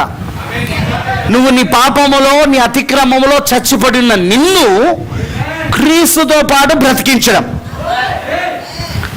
ఓకే, ఇది బాగా వినండి. క్రీస్తు ఎందుకు చనిపోయాడు? పాపం కోసం. ఎవరి పాపం కోసం? మన పాపముల కోసం. మనము పొందుకోవాల్సిన శిక్ష ఆయన పొందుకున్నాడు. ఒప్పుకుంటారా? మనం ఏదైతే పొందుకోవాలో అది ఆయన పొందుకున్నాడు. మనం పొందుకోవాల్సిన శిక్ష ఆయన పొందుకొని, మన స్థానాన్ని ఆయన తీసుకొని, అపరాధములో పాపములో చచ్చిపడి ఉన్న మనల్ని, ఈ ప్రపంచ క్రమము చొప్పున నడుస్తున్న మనల్ని, వింటున్నారా, చీకటి శక్తుల యొక్క అధిపతిగా ఉన్న వాని ప్రేరేపణ ద్వారా జీవిస్తున్న మనల్ని, హల్లెలూయా, వింటున్నారా, అలా అపరాధములో పాపంలో చచ్చిపడి ఉన్న మనల్ని క్రీస్తుతో పాటు తిరిగి లేపాడు ఆయన. ఎందుకంటే క్రీస్తు చనిపోయింది, పాపము నిమిత్తం చనిపోయాడు. క్రీస్తు తిరిగి లేచింది పాపము నుండి విడుదల ఇచ్చి నూతన జీవాన్ని ఇవ్వడానికి. అదేనా మొదలగడ సువార్త? ఏంటిది? సిలువలో ఆయన ఎందుకు మరణించాడు? పాపముల కోసం. ఎవరి పాపముల కోసం? మన పాపముల కోసం. మనం చేసిన పాపములు ఆయన పైన పెట్టబడడం వలన ఆ శిక్ష ఆయన భరిస్తూ చనిపోయాడు. ఆయన తిరిగి మూడో రోజు ఎందుకు లేచాడు? నూతన జీవం మనకి ఇవ్వడానికి. పాత జీవం కాదు, నూతన జీవం, నూతన స్వభావం. ఎందుకంటే ఇప్పుడు పాపము చనిపోయింది. ఇప్పుడు క్రీస్తు శరీరంలో పాపము చనిపోయింది. ఇప్పుడు పాపం తీసివేయబడింది. ఇప్పుడు హల్లెలూయా. ఇప్పుడు నూతన స్వభావం గలవారిగా లేపబడతా ఉన్నాం మనం. న్యూ నేచర్, నూతన స్వభావం గలవారిగా. అదేనా మొదలక్కడ సువార్త? అందుకే ఇక్కడ ఏమంటున్నాడంటే, ఆయనను దేవుడు కరుణా సంపన్నుడై ఉండి మనము మన అపరాధముల చేత చచ్చిన వారమై ఉండినప్పుడు సైతము మన ఎడల చూపిన తన మహాప్రేమ చేత మనలను క్రీస్తుతో కూడా బ్రతికించెను. చచ్చిపడిన మనల్ని మళ్ళీ ఆయన బ్రతికించాడు. పాపముల బ్రతికించలేదు. పాపముల వలననే మనం చచ్చిపోయి ఉన్నాం. ఇప్పుడు పరిశుద్ధత కోసం బ్రతికించాడు ఆయన. క్రీస్తు ఎందుకు లేచాడు? పరిశుద్ధత కోసం, నూతన జీవం ఇవ్వడానికి.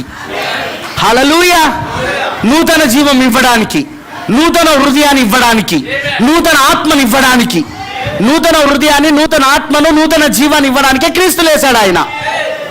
ఇప్పుడు ఆయనతో పాటు మనం ఎందుకు లేపబడుతున్నాం? నూతన హృదయం పొందుకోవడానికి, నూతన ఆత్మను పొందుకోవడానికి, నూతన జీవాన్ని పొందుకోవడానికి. ఆమేన్, హల్లెలూయా. ఇప్పుడు మనం క్రీస్తుతో కూడా బ్రతికించబడ్డాము. కృపచేత మీరు రక్షించబడి ఉన్నారు. ఇదంతా మన క్రియల వలన జరగలే. కృప. ఇది మన కులం వలన జరగలే. మనం పలానా కులంలో పుట్టినందుకు కాదు, లేదా పలానా ప్రాంతంలో పుట్టినందుకు కాదు, పలానా దేశంలో పుట్టినందుకు కాదు, మనం పలానా మతంలో పుట్టినందుకు కాదు. కృప చేత మీరు రక్షించబడి ఉన్నారు. క్రీస్తు యేసునందు ఆయన మనకు చేసిన ఉపకారముల ద్వారా అత్యధికమైన తన కృపా మహా ఐశ్వర్యమును రాబోయే యుగములలో కనబరచు నిమిత్తము క్రీస్తు యేసునందు మనలను ఆయనతో కూడా లేపి, ఏందట? ఆయనతో కూడా లేపి పరలోకమందు ఆయనతో కూడా కూర్చుండబెట్టెను.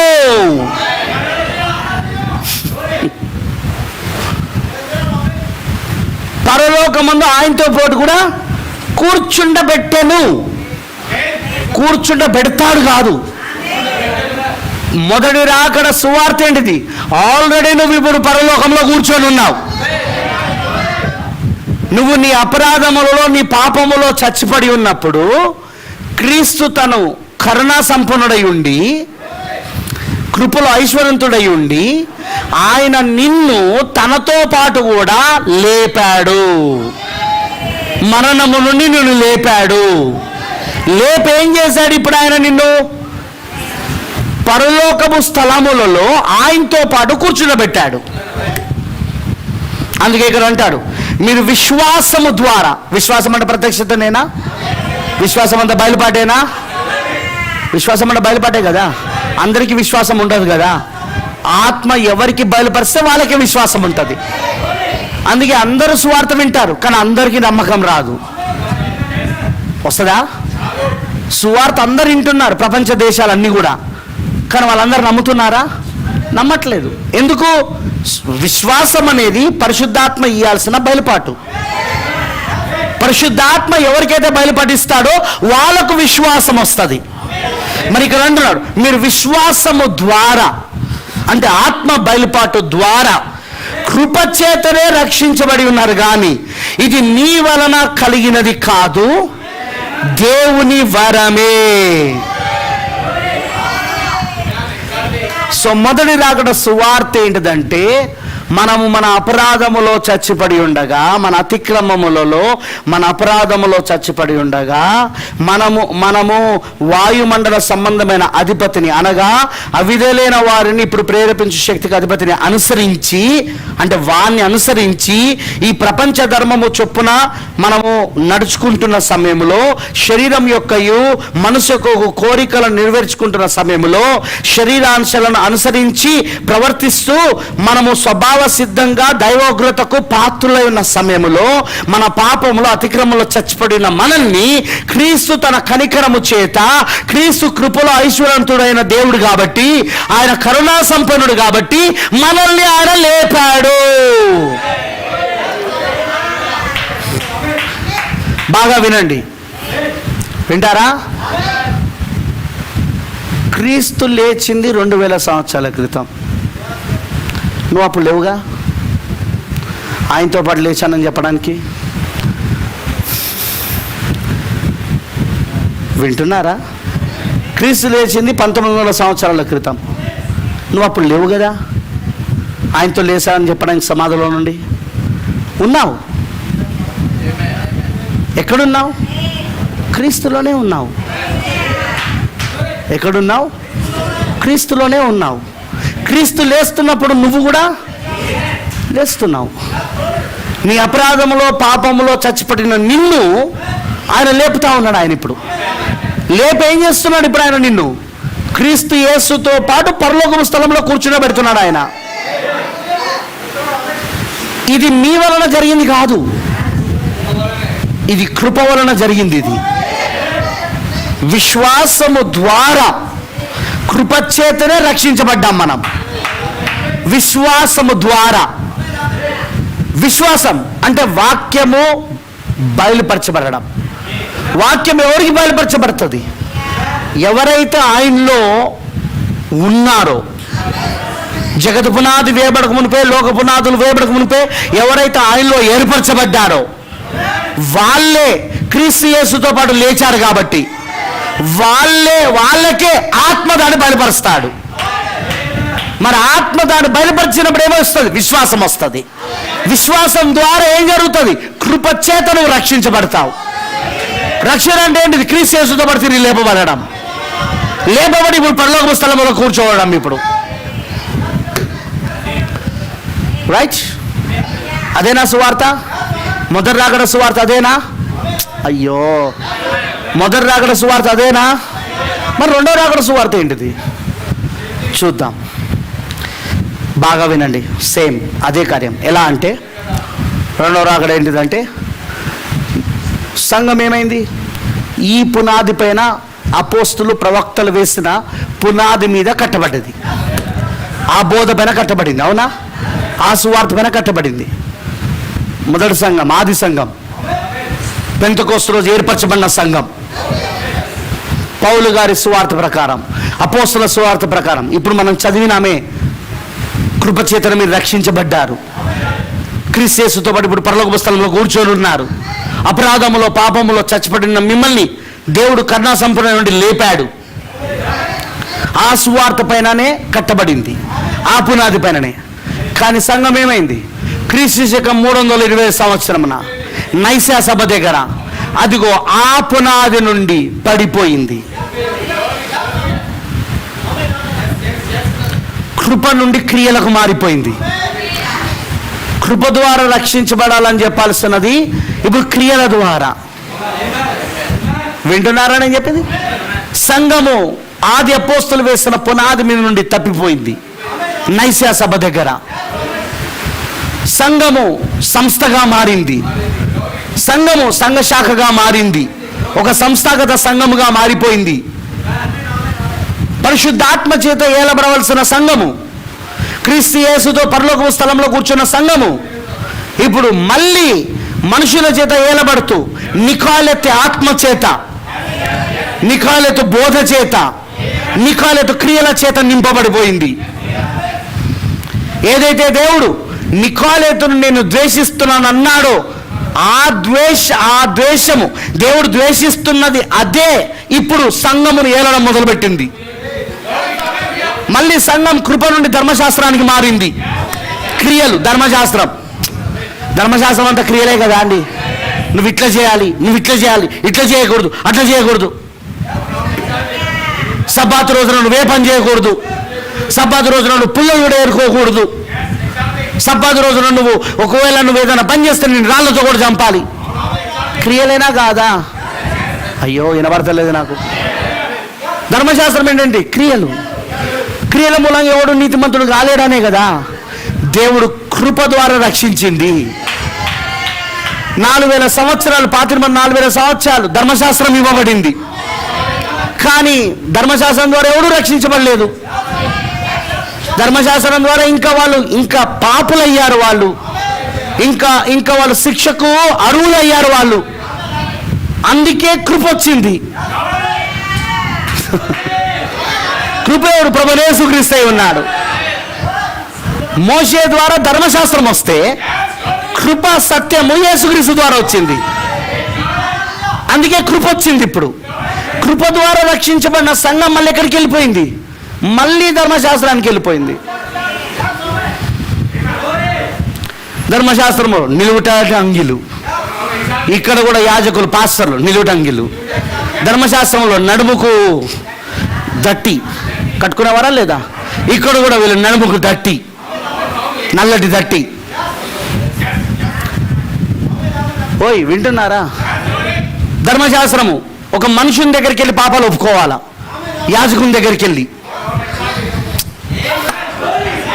దానికి వెల చెల్లించాలా, ఓ గొర్రెనో ఒక మేకనో వెల. ఇక్కడ కూడా మళ్ళీ ధర్మశాస్త్రం ప్రకారం ఫాదర్ దగ్గరికి వెళ్ళి చెవులో పాపాలు ఒప్పుకోవాలా, పాప పరిహార్థ పత్రిక ఇస్తే దాన్ని రాసి దానికోసం డబ్బులు చెల్లించాలా. నవీనోస్ అంటారు వాటిని. మీకు అర్థమైందని చెప్పింది. మళ్ళీ సంఘం ఎట్టి వెళ్ళిపోయింది. ఇప్పుడు మళ్ళీ ధర్మశాస్త్రం. అపోస్తులు వేసిన పునాదో కృప.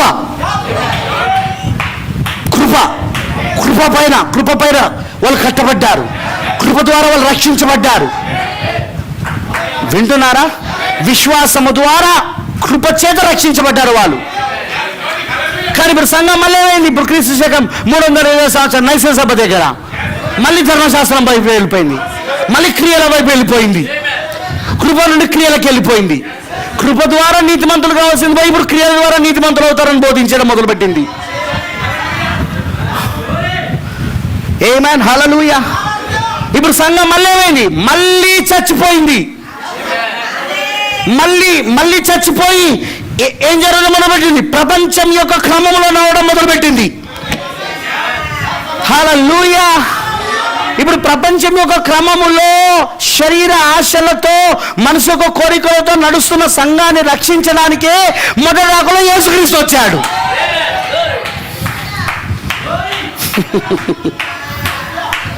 అపరాధములో, పాపములో చచ్చిపోయి ఉన్న ఆ సంఘాన్ని కాపాడడానికే యేసుక్రీస్తు వచ్చాడు. అర్థమైనా ఉందా? రామని చెప్పండి. స్వభావ సిద్ధముగా దైవోగ్రతకు పాత్రులైన వారిని కాపాడడానికే యేసుక్రీస్తు వచ్చాడు. అదేనా యేసుక్రీస్తు వచ్చింది? అదేనా సువార్త? ఇప్పుడు మళ్ళీ సంఘం ఏమైంది? మళ్ళీ పాతదానికి వెళ్ళిపోయింది. కుక్క తన వాంతికి తిరిగినట్లుగా తిరిగిపోయారు వీళ్ళు. పంది మళ్ళీ ఏ బురదలో నుండి అయితే బయటికి వచ్చి కడగబడినాక మళ్ళీ అదే బురదలోకి వెళ్ళినట్లు వెళ్ళిపోయింది. ఇప్పుడు ఇవన్నీ 7 సంఘకాలలో ఉన్న మర్మాలు ఇవి. అందుకే నేను చెప్పాను, మనం ఇప్పుడు అహరోను క్రమం యొక్క యాజకత్వంలో లేం. మనం అపోస్తుల దగ్గర ఏ క్రమం యొక్క యాజకత్వం మొదలైంది? వినబడతలేదు నాకు. అపోస్తుల కాలం నుండి, యేసుక్రీస్తు కాలం నుండి ఏ క్రమం మారింది? యాజకత్వము మెల్కీసెదెకు క్రమము. అహరోన్ అంటే అహరోన్ అనేది పాత నిబంధన, ధర్మశాస్త్రం. దాని ద్వారా ఎవడు నీతిమంతుడు కాలేడు, దాని ద్వారా ఎవడు పరలోకానికి వెళ్ళలేడు, దాని ద్వారా ఎవడు దేవునితో సావాసం చేయలేడు. అది ఫెయిల్ అయింది కాబట్టే కదా కృప వచ్చింది. ఒక పిల్లోడికి గ్రేస్ మార్క్స్ ఎప్పుడు కలుపుతారంటే వానికి 99/100 వచ్చినప్పుడు కాదు, 100కి 99 మార్కులు వచ్చినప్పుడు కాదు. 35 మార్కులకు పాస్ అవ్వడానికి 35 మార్కులు కావాలి. వానికి వచ్చింది 31 అనుకో, ఇంకా 4 మార్కులు పాస్ అవ్వడానికి కలుపుతాడు. 99 మార్కులు వచ్చిన వాడికి ఎవడన్నా గ్రేస్ మార్కులు కలుపుతాడా? వాడు ఆల్రెడీ ఫస్ట్ వచ్చిండు అక్కడ. ఇప్పుడు కృప అనేది మనకి ఎందుకు వచ్చిందంటే ధర్మశాస్త్రం ద్వారా మనం పాస్ కాలేదు కాబట్టి, ఫెయిల్ అయిపోయాం కాబట్టి, పాత నిబంధనలో ధర్మశాస్త్రం ద్వారా ఫెయిల్ అయ్యాం కాబట్టి యేసుక్రీస్తు కృప తీసుకొచ్చాడు. ఆయన గ్రేస్ ఇచ్చాడు, కృప ఇచ్చాడు మనకు. దాని ద్వారా మనం మళ్ళీ పాస్ అవ్వడానికి. ఇది మనం సంపాదించుకొని వచ్చిన మార్కులు కావు. నువ్వు సంపాదించుకున్నది 31 మార్కులే, పాస్ అవ్వడానికి 35 కావాలా. ఇంకెంత తక్కున్నావు? 4 తక్కున్నావు. ఇది ఎవరిచ్చిళ్ళు నిన్ను పాస్ చేయడానికి? గ్రేస్ మార్క్స్ ఎవరిచ్చిందంటే క్రీస్తు ఇచ్చాడు, టీచర్ ఇచ్చాడు. పో నేను పాస్ చేస్తాను, పోయిగా ప్రమోషన్ ఇస్తాను పరలోకానికి. నువ్వు పరలోకం పోవడానికి ప్రమోషన్ ఇస్తాను, పై క్లాస్ పోవడానికి. That is grace. ఇప్పుడు కృప ద్వారా రక్షించబడిన సంఘం మళ్ళీ ఎక్కడికి వెళ్ళిపోయింది? మళ్ళీ ధర్మశాస్త్రం. 7 సంఘాలు ఇవన్నీ ఉంటాయి అందులో. యాజకత్వము యేసుక్రీస్తు మొదలుపెట్టింది మెల్కీసెదెకు క్రమం ద్వారా. ఎందుకంటే మెల్కీసెదెకు ఎవరంటే యేసుక్రీస్తే, ఆయనే ప్రధాన యాజకుడు. ఆయన వచ్చింది అహరోను సంతానం నుండి కాదు. అహరోను సంతానం ఎవరు? లేవి. ఏ గోత్రం? లేవి గోత్రం. ఎవరైనా యాజకత్వం చేయాలంటే పాత నిబంధనలు ధర్మశాస్త్రంలో లేవి గోత్రంలో అహరోను సంతానంలో వచ్చిన వాళ్ళు మాత్రమే చేయాలి. అవునా కాదా? మిగతా వాళ్ళు చేయడానికి వీలుందా? మోషే ధర్మశాస్త్ర ప్రకారంగా వేరే గోత్రం వాళ్ళు చేయొచ్చా? బెన్యామీన్ గోత్రం వాళ్ళు చేయవచ్చా? లేకపోతే గాదు గోత్రం వాళ్ళు చేయవచ్చా? ఆషేరు గోత్రం వాళ్ళు చేయవచ్చా? యూదా గోత్రం వాళ్ళు చేయవచ్చా?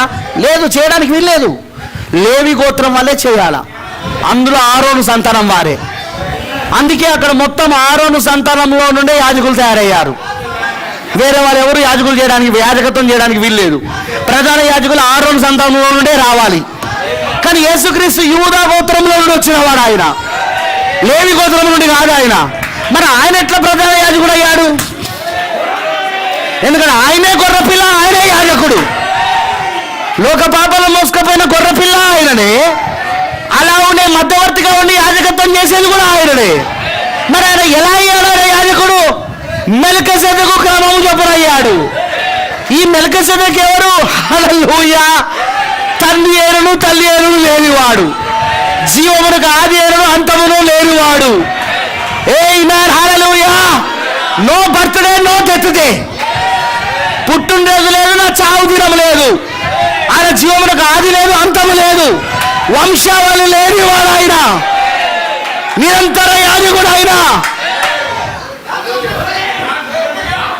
అందుకే యేసుక్రీస్తు తన శిష్యులను, మీరు ఏ గోత్రం వాళ్ళు?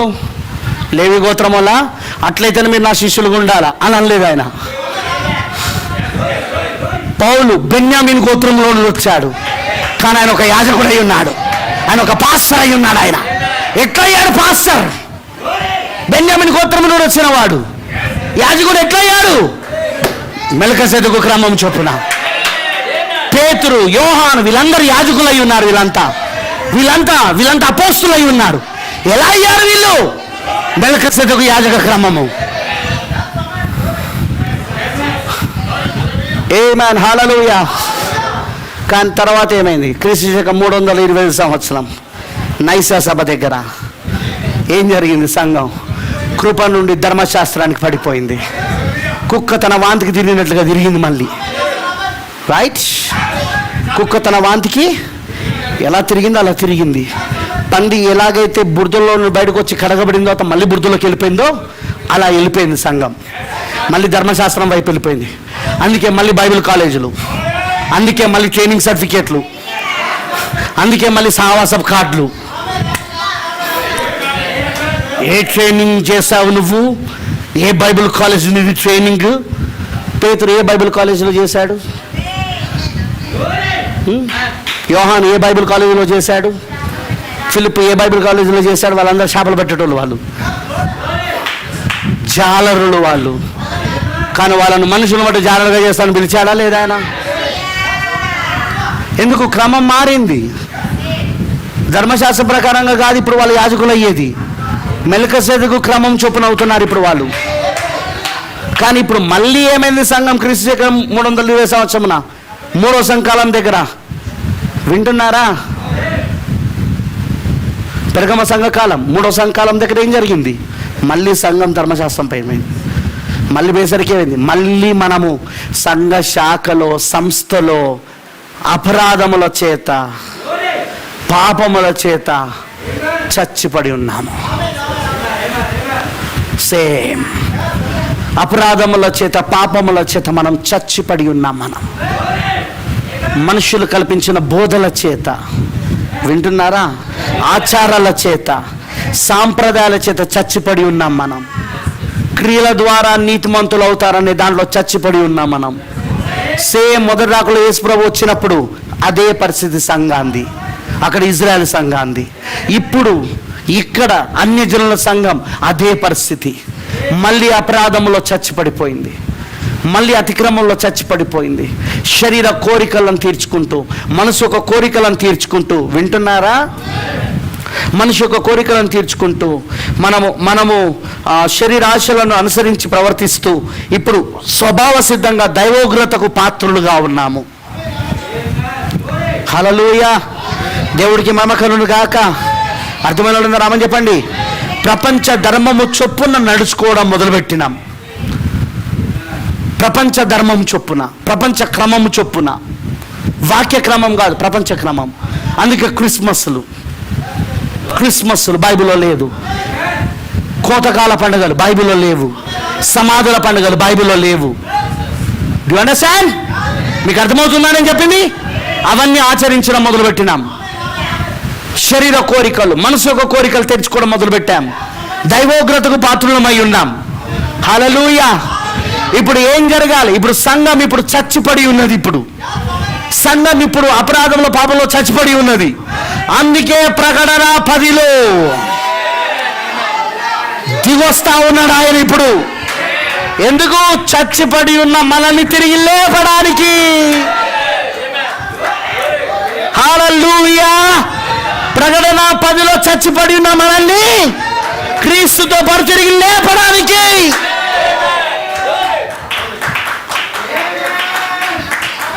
యేసుక్రీస్తు శిలువలో మరణించినప్పుడు ఆయన కోసం చనిపోవట్లేదు, ఆయన మన కోసం చనిపోతున్నాడు.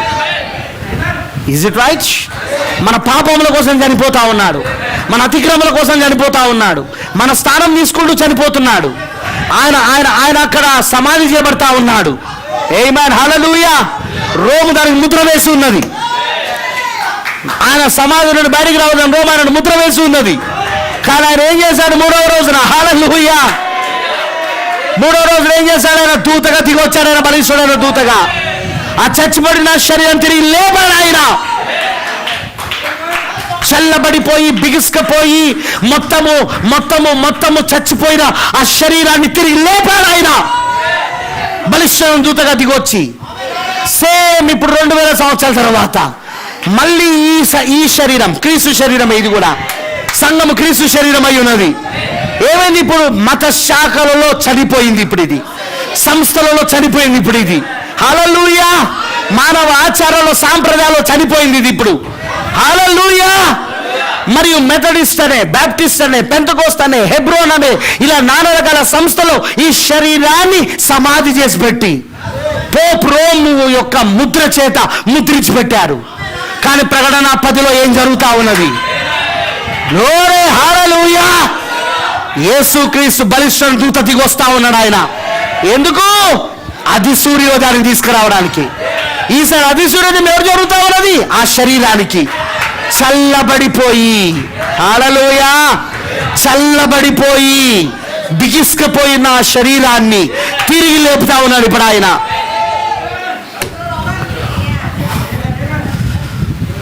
ఆమేన్. అర్థమైన వాళ్ళందరూ ఆమె చెప్పండి. మొదటి రాకడ సువార్త అదైతే రెండవ రాకడ సువార్త ఇది. అందుకే మనం సంఘ శాఖ అనే సమాధి నుండి బయటకు వచ్చాం. అందుకే మనం సంస్థాగత సంఘం అనే బోధనలో నుండి, ఆచారాల్లో నుండి, సాంప్రదాయాలలో నుండి మనం ఇప్పుడు బయటకు వచ్చాం. క్రీస్తు మనల్ని పునరుద్ధానంలో లేపాడు. అందులో మనం పాపములు, అపరాధములో చచ్చిపడి ఉంటే ఆయన తిరిగి మనల్ని లేపాడు ఈ రోజున. ప్రకటన 10 పునరుద్ధానపు వర్తమానం, పునరుద్ధానం తీసుకొచ్చిన వర్తమానం. అది క్రీస్తు శరీరానికి పునరుద్ధానం తీసుకొచ్చిన వర్తమానం. సంఘం అనే క్రీస్తు శరీరానికి. గ్లోరీ హల్లెలూయా. అర్థమైన వాళ్ళందరూ ఆమేన్ చెప్పండి. చూడండి, అదే ఇప్పుడు ఈ సువార్త. ఇప్పుడు మన సువార్త మేఘము. ఎందుకు మేఘం మన సువార్త?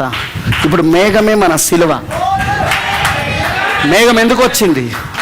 క్రీస్తు ఎందుకు వచ్చాడు మేఘారుడిగా? నిన్ను లేపడానికి. అపరాధములో, పాపములో చచ్చిపడిన నిన్ను తిరిగి లేపడానికి. ఆ మెథడిస్ట్ అనే సమాధిలో ఉన్న నిన్ను, ఆ పెంతెకోస్తు అనే సమాధిలో ఉన్న నిన్ను, హల్లెలూయా, ఆ పోప్ రోమ్ అనే ముద్ర వేయబడిన ఆ సమాధిలో నుండి నిన్ను లేపడానికి. అదిగో మన సిలువ, మన యొక్క సిలువ. ఆమేన్. మన ప్రకటన 10 సిలువ. మేఘం వచ్చింది అందుకే, బలిష్ఠుని దూత వచ్చాడు అందుకే. హల్లెలూయా.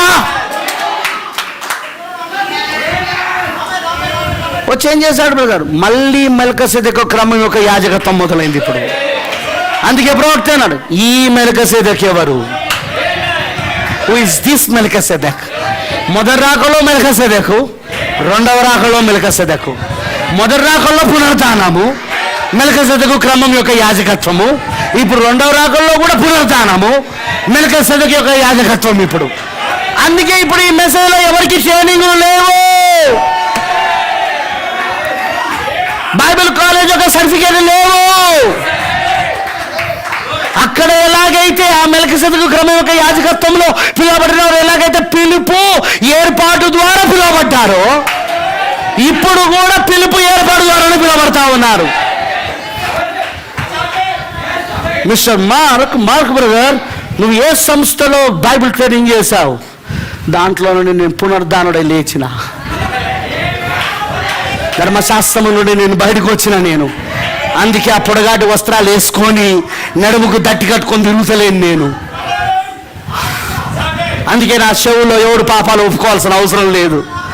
అందుకే నేను వాళ్ళకు నవీనోళ్ళు ఇస్తలేను. నేను నవీనోస్ని, పాప పర్యాద పత్రికలను, వ్యభిచారానికి ఇంత డబ్బు, దీనికి ఇంత డబ్బు అని.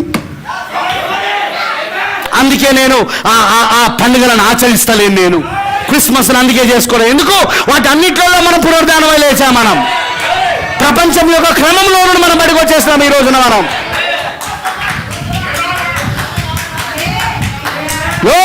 హల్లెలూయా. దేవుడికి మహిమ గాక.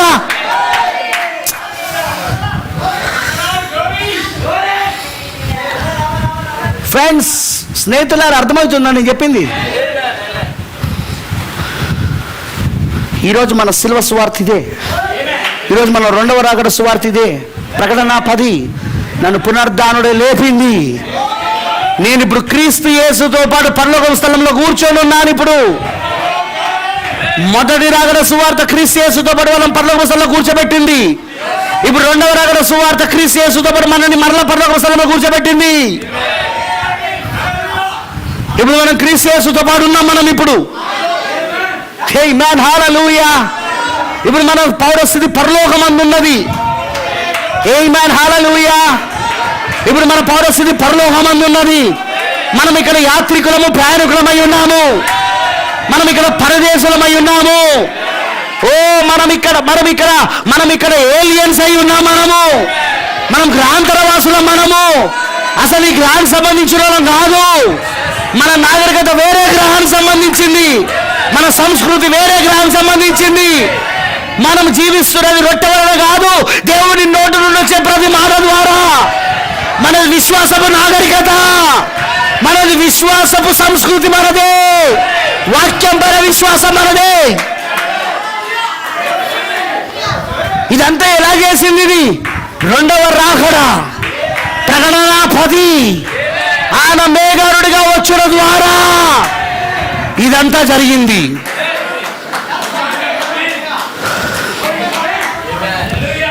ఆమేన్ హల్లెలూయా. అర్థమైన వాళ్ళందరూ రామయ్య పని. మొదటి రాకడలో దూత వర్తమానం తీసుకొచ్చాడు. వాక్యము శరీరధార అవుతున్నది.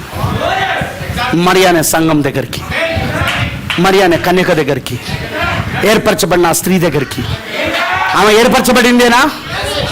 ఆమె గూర్చి 714 సంవత్సరాల క్రితమే యెషయా ప్రవచించాడా? కన్యక మరియ గర్భం ధరిస్తుందని. 4000 సంవత్సరాల క్రితమే ఆమె దగ్గర నుండి మొదలు పెడితే 4000 సంవత్సరాల క్రితమే ఏదోను తోటలోనే ఆమె గూర్చి యెహోవా ప్రవచించాడా? స్త్రీ సంతానం రాబోతుందని. ఆమె ఏర్పరచబడిందేనా? ఆమె ఎన్నుకోబడిందేనా? ఇప్పుడు ఆమె దగ్గరికి ఏం వర్తమానం వచ్చింది? దూత ఏం వర్తమానం తీసుకొచ్చాడు? వాక్యము శరీరధార అవుతా ఉన్నది. వాక్యము మళ్ళీ రక్త మాంసములు అవుతా ఉన్నది నీ లోపట. అదేనా దూత తీసుకొచ్చిన వర్తమానం? ప్రకటన 10లో దూత తీసుకొస్తున్న వర్తమానం ఏంటిది? మళ్ళీ ఏర్పరచబడిన ఈ స్త్రీ దగ్గరికి, మళ్ళీ ఈ కన్యక దగ్గరికి, ఈ సంఘము దగ్గరికి. హల్లెలూయా, గ్లోరీ హల్లెలూయా. ఏం తీసుకొస్తున్నాడు దూత వర్తమానం? వాక్యం మళ్ళా శరీరధార అవుతా ఉన్నది. వాక్యం మళ్ళా రక్త మాంసములు అవుతా ఉన్నది. ఆయన ఆర్భాటముతో, ప్రధాన శబ్దముతో దేవుని బూరను వస్తా ఉన్నాడు. ఇప్పుడు ఆయన ఆర్భాటపు వర్తమానం నిన్ను క్రీస్తుతో ఒకటిగా చేస్తున్నది. అదే 7 ముద్రల వర్తమానం. క్రీస్తుతో నిన్ను ఐక్యపరుస్తా ఉన్నది. అదృశ్య కలయిక, వివాహము, ఆర్భాట వర్తమానం. హల్లెలూయా. అర్థమైందని చెప్పింది. అదే 7 ముద్రల వర్తమానం, అదే 7 ఉరుముల యొక్క వర్తమానం. ఎందుకంటే 7 ముద్రల వర్తమానం ఏంటో కాదు, 7 ఉరుముల యొక్క ప్రత్యక్షతలు, 7 ఉరుముల యొక్క బయలుపాటే 7 ముద్రల వర్తమానం. మరి ఇప్పుడు 7 ఉరుముల యొక్క వర్తమానం ఏం చేస్తున్నది? నిన్ను క్రీస్తు యేసుతో ఐక్యపరుస్తా ఉన్నది. క్రీస్తు యేసుతో ఒకడవుతావు చేస్తా ఉన్నది. శరీరం శిరస్సు ఒకడైతా ఉన్నది. ఇప్పుడు శరీరం శిరస్సు అతుకుంటా ఉన్నది. ఇప్పుడు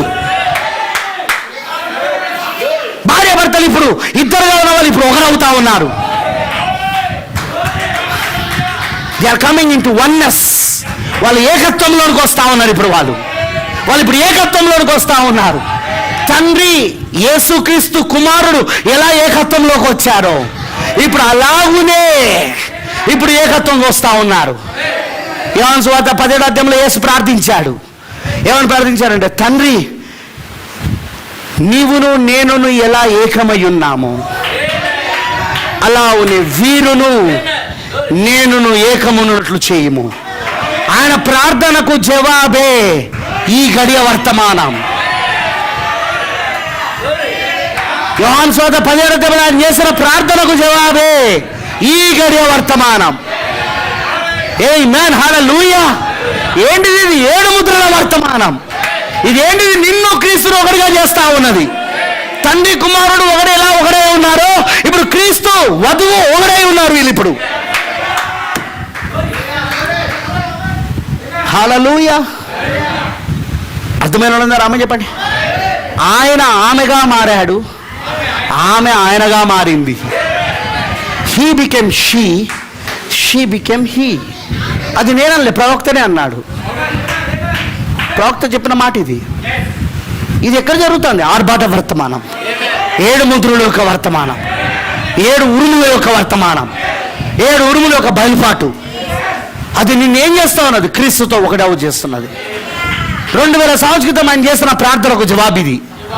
అందుకే అన్నాను, మీరు నా యందును నా మాటలు మీ యందును ఉన్నామని ఆ దినమని మీరు తెలుసుకుందరు. ఆ దినమే ఈ దినమై ఉన్నది, శిరస్సుదికి వచ్చిన దినమై ఉన్నది. గమనించాలి, యేసు తన మొదటి రాకల్లో చెప్తున్న మాటలు అవి. ఆ దినం అంటాడు, ఈ దినం అంటలేడు ఆయన. ఆయన ఉన్న దినం గురించి మాట్లాడతలేడు ఆయన. ఆ దినమని తెలుసుకుందరు. ఏది ఆ దినము? అదే ప్రకటన 10 దినము. ప్రకటన 10 దినమే మన దినము. మీరు నా యందును నేను మీ యందును ఉన్నామని ఆ దినమని మీరు తెలుసుకుందరు. Future tense తెలుసుకుందరు. అది ప్రవచనం, అది ఇప్పుడు జరుగుతూ ఉన్నది. ఇప్పుడు ఆమేన్, హల్లెలూయా. ఒక్క పాయింట్ చెప్పి ముగిస్తా, ఓకేనా? సాయంత్రం చెప్తా దీన్ని. Okay okay. మొదటి రాకల్లో దూత యొక్క వర్తమానం ఏంటిదంటే, కన్యక మరియ దగ్గరికి ఆ బలిష్ఠుని దూత తీసుకొచ్చిన వర్తమానం ఏంటిదంటే, క్రీస్తు నీలో శరీరధార అవుతున్నాడు, క్రీస్తు నీలో రక్తమాంసములు అవుతున్నాడు, మనిషి కుమారుడు ప్రత్యక్షమవుతున్నాడు, మనిషి కుమారుని రాకడైతే. అదేనా? తర్వాత నెక్స్ట్ ఇంకో వర్తమానం వచ్చింది. బావేనండి, మొదటి రాకల్లో నెక్స్ట్ వర్తమానం ఏంటంటే గొర్రెల కాపర్ల వర్తమానం.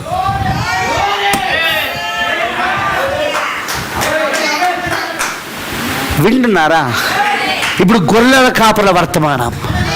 గొర్రెల కాపర్ల వర్తమానం ఆయన వస్తాడు కాదు, ఆయన వస్తున్నాడు కాదు, ఆయన వచ్చాడు. అదిగో రంగం పైన ఉన్నాడు, అదిగో మనిషి కుమారుడు రంగం పైన ఉన్నాడు, బెత్లెహేములో అక్కడ ఉన్నాడు. ఇదే మీకు ఆనవాలు. పొత్తి గుడ్డలతో చుట్టబడిన ఒక చిన్న శిష్యుని మీరు కనుగొంటారు మీరు ఆ పాకలో. హల్లెలూయా, ఆయన వచ్చాడు. గమనించాలా? దూత వర్తమానం తర్వాత ఇప్పుడు కాపర్ల వర్తమానం ఏంటి? గొర్రెల కాపర్ల వర్తమానం ఏంటి? వస్తాడు కాదు, వస్తున్నాడు కాదు, వచ్చాడు. ప్రకటన 10లో దూత వర్తమానం ఏంటిది? వస్తున్నాడు. మేఘం వస్తా ఉన్నది, శిరస్సు వస్తా ఉన్నది, దూత వర్తమానం. కానీ తర్వాత ఇప్పుడు కాపర్ల వర్తమానం ఏంటిది? ఇప్పుడు కాపర్ల వర్తమానం ఏంటిది? ఇప్పుడు వచ్చాడు. ఇప్పుడు ఆయన రణంపై ఉన్నాడు. ఇప్పుడు ఆయన శరధారై ఉన్నాడు. ఇప్పుడు ఆయన హల్లెలూయా. ఇప్పుడు ఆయన మనిషి కుమారుడుగా శరధారై ఉన్నాడు. ఇప్పుడు ఆయన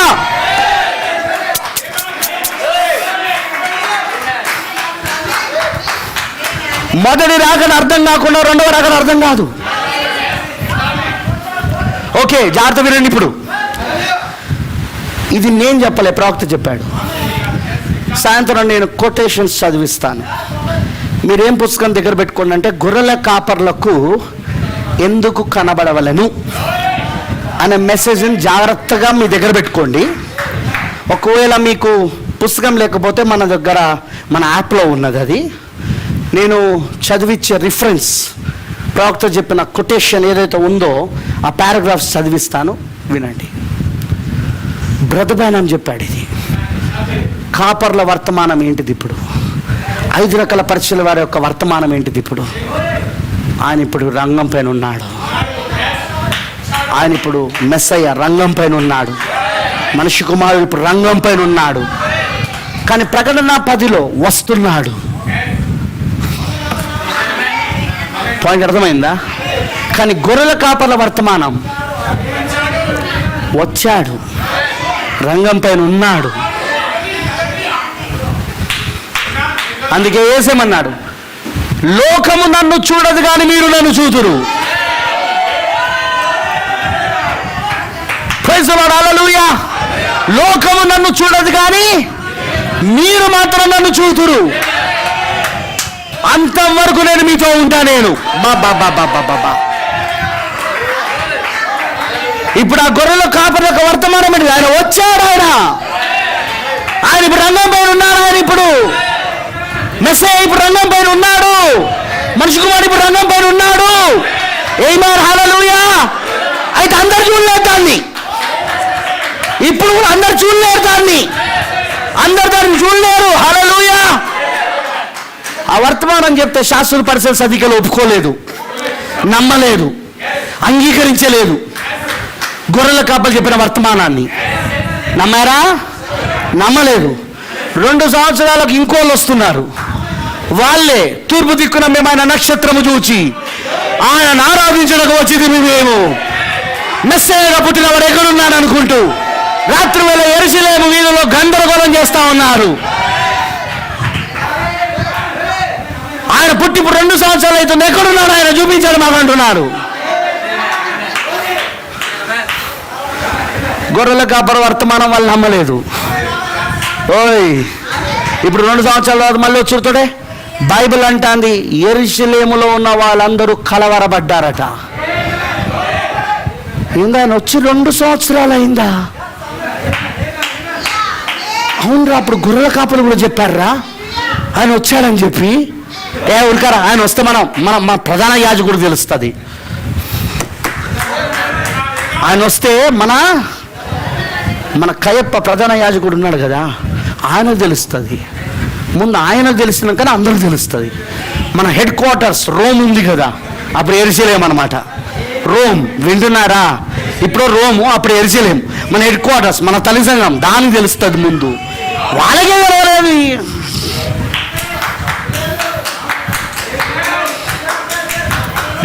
వాళ్ళు దాన్ని నమ్మరు.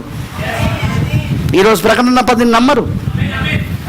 ఈరోజు గొర్రెల కాపల వర్తమానం నమ్మరు. ప్రకటన 10 దూత వర్తమానము నమ్మరు. గొర్రెల కాపర్లైన 5 రకాల పరిచయం మా వర్తమానము నమ్మరు. వింటున్నారా?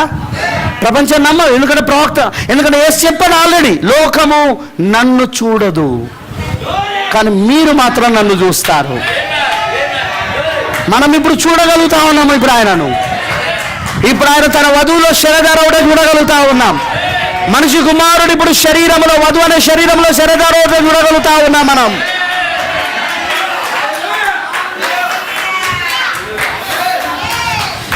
ఓ బ్రదర్, ఇంకా చాలా ఉన్నాయి, వద్దులే ఆపేద్దాం, సాయంత్రం చూద్దాం. బట్ ఇక్కడ దాకా అందరికి అర్థమైందా? ప్రకటన 10 ఆయన ఆర్భాటముతోనూ ప్రధాన దూత శబ్దముతోనూ దేవుని బూరతోనూ దిగొస్తున్నాడు. కానీ ప్రకటన 10 తర్వాత వచ్చే వర్తమానం అదే ప్రకటన 10:8 నుండి 11 వర్తమానం. ఆయన ఇక్కడ ఉన్నాడు. గొర్రెల కాపల వర్తమానం ఆయన ఇక్కడ ఉన్నాడు. వింటున్నారా? ప్రకటన 10:1 నుండి 6 వచనం ఆయన దిగొస్తున్నాడు బలిష్ఠుడైన దూతగా. ఒక పాదము సముద్రము మీదను ఇంకో పాదము భూమిపైన మోపుతూ దిగొస్తా ఉన్నాడు ఇప్పుడు ఆయన. ఆర్భాటము, ప్రధాన దూత శబ్దము, దేవుని బూరతో. కానీ ప్రకటన 10:8 నుండి 11 వీరి వర్తమానం ఏంటిది? ఆయన ఇప్పుడు రంగం పైన ఉన్నాడు. మనిషి కుమారుడు ఇప్పుడు మెస్సయ్య రంగం పైన ఉన్నాడు. ఇప్పుడు ఆయన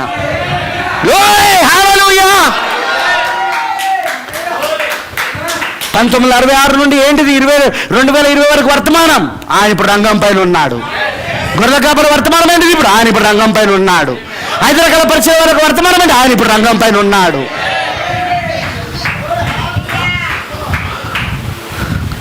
కానీ అందరు నమ్మరు.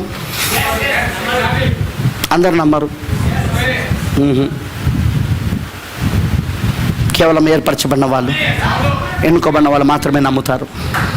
వాళ్ళు మాత్రమే ఆయన చూస్తారు. లోకము నన్ను చూడదు కానీ మీరు నన్ను చూతురు.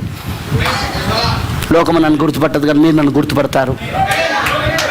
ఇదిగో నేను మిమ్మల్ని అనాథులుగా విడట్లేదు. నేను మరలా మీ వద్దకు వస్తూ ఉన్నాను.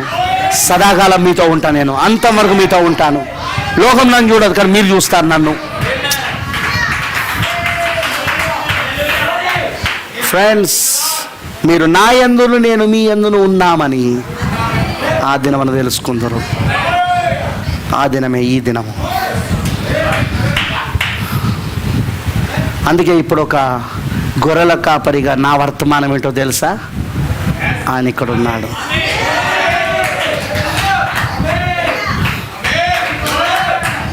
ఎండ్ టైమ్ మెసేజ్లో నిజంగా దేవుని చేత పిలువబడిన 5 రకాల పరీక్షలలో పిలువబడి ఏర్పరచబడిన వాళ్ళ వర్తమానం ఏంటో తెలుసా? ఇప్పుడు ఆయన ఇప్పుడు ఇక్కడ ఉన్నాడు.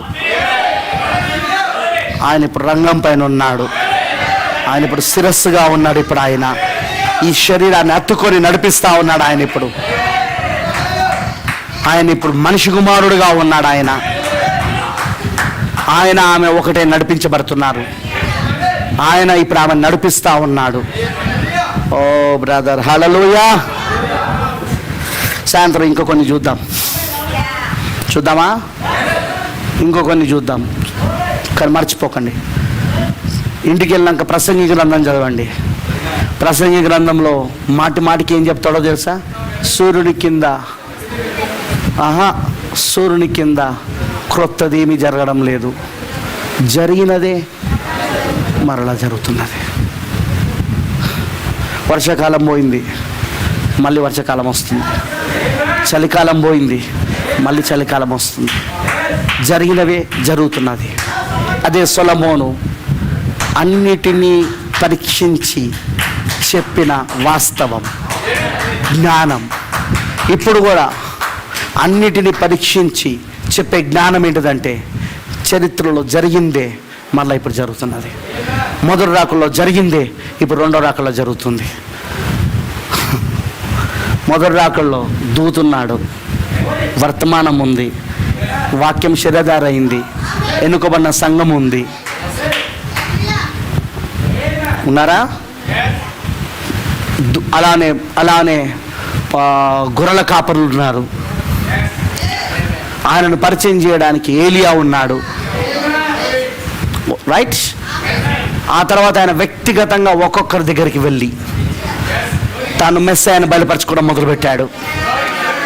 1966 నుండి 2020 దాకా ఏం జరుగుతుంది? ఇప్పుడు వాక్యం, వర్తమానం వ్యక్తిగతంగా ఒక్కొక్కరి దగ్గరికి వెళ్ళి మనిషి కుమారుడు బయలుపరుచుకుంటా ఉన్నాడు. ఇప్పుడు ఆయన ఏర్పాట్లో ఉన్న వాళ్ళ దగ్గరికి, ఎన్నికలో ఉన్న వారి దగ్గరికి, అలా ఆయన ఎవరెవరినైతే ఏర్పరచాలో వాళ్ళందరినీ, ఆయన ఏర్పరచుకున్న వాళ్ళందరికీ ఆయన బయలుపరుచుకున్నాక, వాళ్ళందరికీ ఆయన శిరస్సుగా అయ్యాక ఏం జరగబోతుంది? ప్యాకప్ వెళ్ళిపోయాడు. అక్కడ కూడా వెళ్ళిపోయే ముందు 40 రోజులు కనబడ్డా? వెళ్ళిపోయే ముందు నిద్రించిన అనేక మంది పరిశుద్ధులు లేపబడి అనేకులు కనబడ్డారా? వినబడతలేదు. మొదటి రాకులు కనబడ్డారా? ఆయన సమాధిలో లేచినప్పుడు అనేకులు, ఆ పరిశుద్ధులందరూ లేపబడ్డారు కదా. పాత నిబంధనల పరిశుద్ధులందరూ, ప్రవక్తలందరూ లేపబడ్డారు కదా. వాళ్ళందరూ అనేకులు కనబడ్డారా లేదా? ఆ తర్వాత వెళ్ళిపోయారు వాళ్ళు. 40 రోజుల తర్వాత క్రీస్తుతో పాటు మహిమా మేఘముగా మారి ఆయన ఆ మేఘాన్ని ధరించుకొని వెళ్ళిపోయాడు. ఆయన వాళ్ళందరూ సాక్షి సమూహపు మేఘముగా ఉన్నారు వాళ్ళు. ఓకేనా? ఆయన మేఘం ధరించుకొని వెళ్ళిపోయాడు ఆయన. సేమ్ ఇప్పుడు రెండవ రాకలు కూడా ఏం జరగబోతుంది? 7 సంఘకాలంలో వధువు లేపబడబోతున్నది. హే మ్యాన్, హల్లెలూయా. ఆ డైమెన్షన్ నిలిచున్న మనకు, సజీవంగా ఉన్న మనకు, వెళ్ళిపోయే వధువుకి, బ్రతుకుండి సజీవంగా ఉండి వెళ్ళిపోయే వధువుకి మాత్రమే ఆ డైమెన్షన్ తెరబడుతుంది, ఆ పరిమాణం తెరబడుతుంది. ప్రవక్తకు తెరబడినట్టు తెరవబడిందా లేదా? ప్రవక్తకు చూశాడా లేదా వాళ్ళందరినీ ఆయన? మనం కూడా అలానే చూడబోతా ఉన్నాం. మనం మొత్తం 7 సంఘాలలో ఉన్న వధువులు చూడబోతా ఉన్నాం. ఆ తర్వాత ఏం జరగబోతుంది? మనము వాళ్ళు కలిసి వెళ్ళిపోబోతున్నాం. ఇంకా దానికోసమే దేవుడు ఇప్పుడు వాక్యం తెరుస్తూ ఉన్నాడు. ఆ ఛానల్ కోసమే దేవుడు ఇప్పుడు వాక్యం తెరుస్తూ ఉన్నాడు. ఆ ఛానల్ కోసమే. ప్రేమల దోని పిల్లలారా, మనం నిజంగా ఎంతో ధన్యులం ఈ వర్తమానం కలుగున్నందుకు. ఇప్పుడు ఇది ప్రకటన 10:1 నుండి 6 వర్తమానము. ప్రకటన 10:7 పరిచయం చేశాడు. ప్రకటన 10:1-6ని ప్రకటన 10:7 పరిచయం చేస్తే, ప్రకటన 10:8-11 ఆయన ఇక్కడ ఉన్నాడని చూపిస్తున్నాను. ఆయన ఇప్పుడు ఇక్కడ ఉన్నాడు, మనిషి కుమారుడు ఇప్పుడు ఇక్కడ ఉన్నాడు, మెస్సయ్య ఇప్పుడు ఇక్కడ ఉన్నాడు అనేదే ప్రకటన 10:8-11 వచనాల యొక్క వర్తమానం, గొర్రెల కాపర్ల యొక్క వర్తమానం. అలా నేనేం చెప్పాలి, ప్రవక్త చెప్పాడు. సాయంత్రం చూపిస్తాను, మీకు టైం లేదు ఇప్పుడు, సాయంత్రం చూపిస్తాను. ప్రార్థన చేసుకుందాం. Let us pray.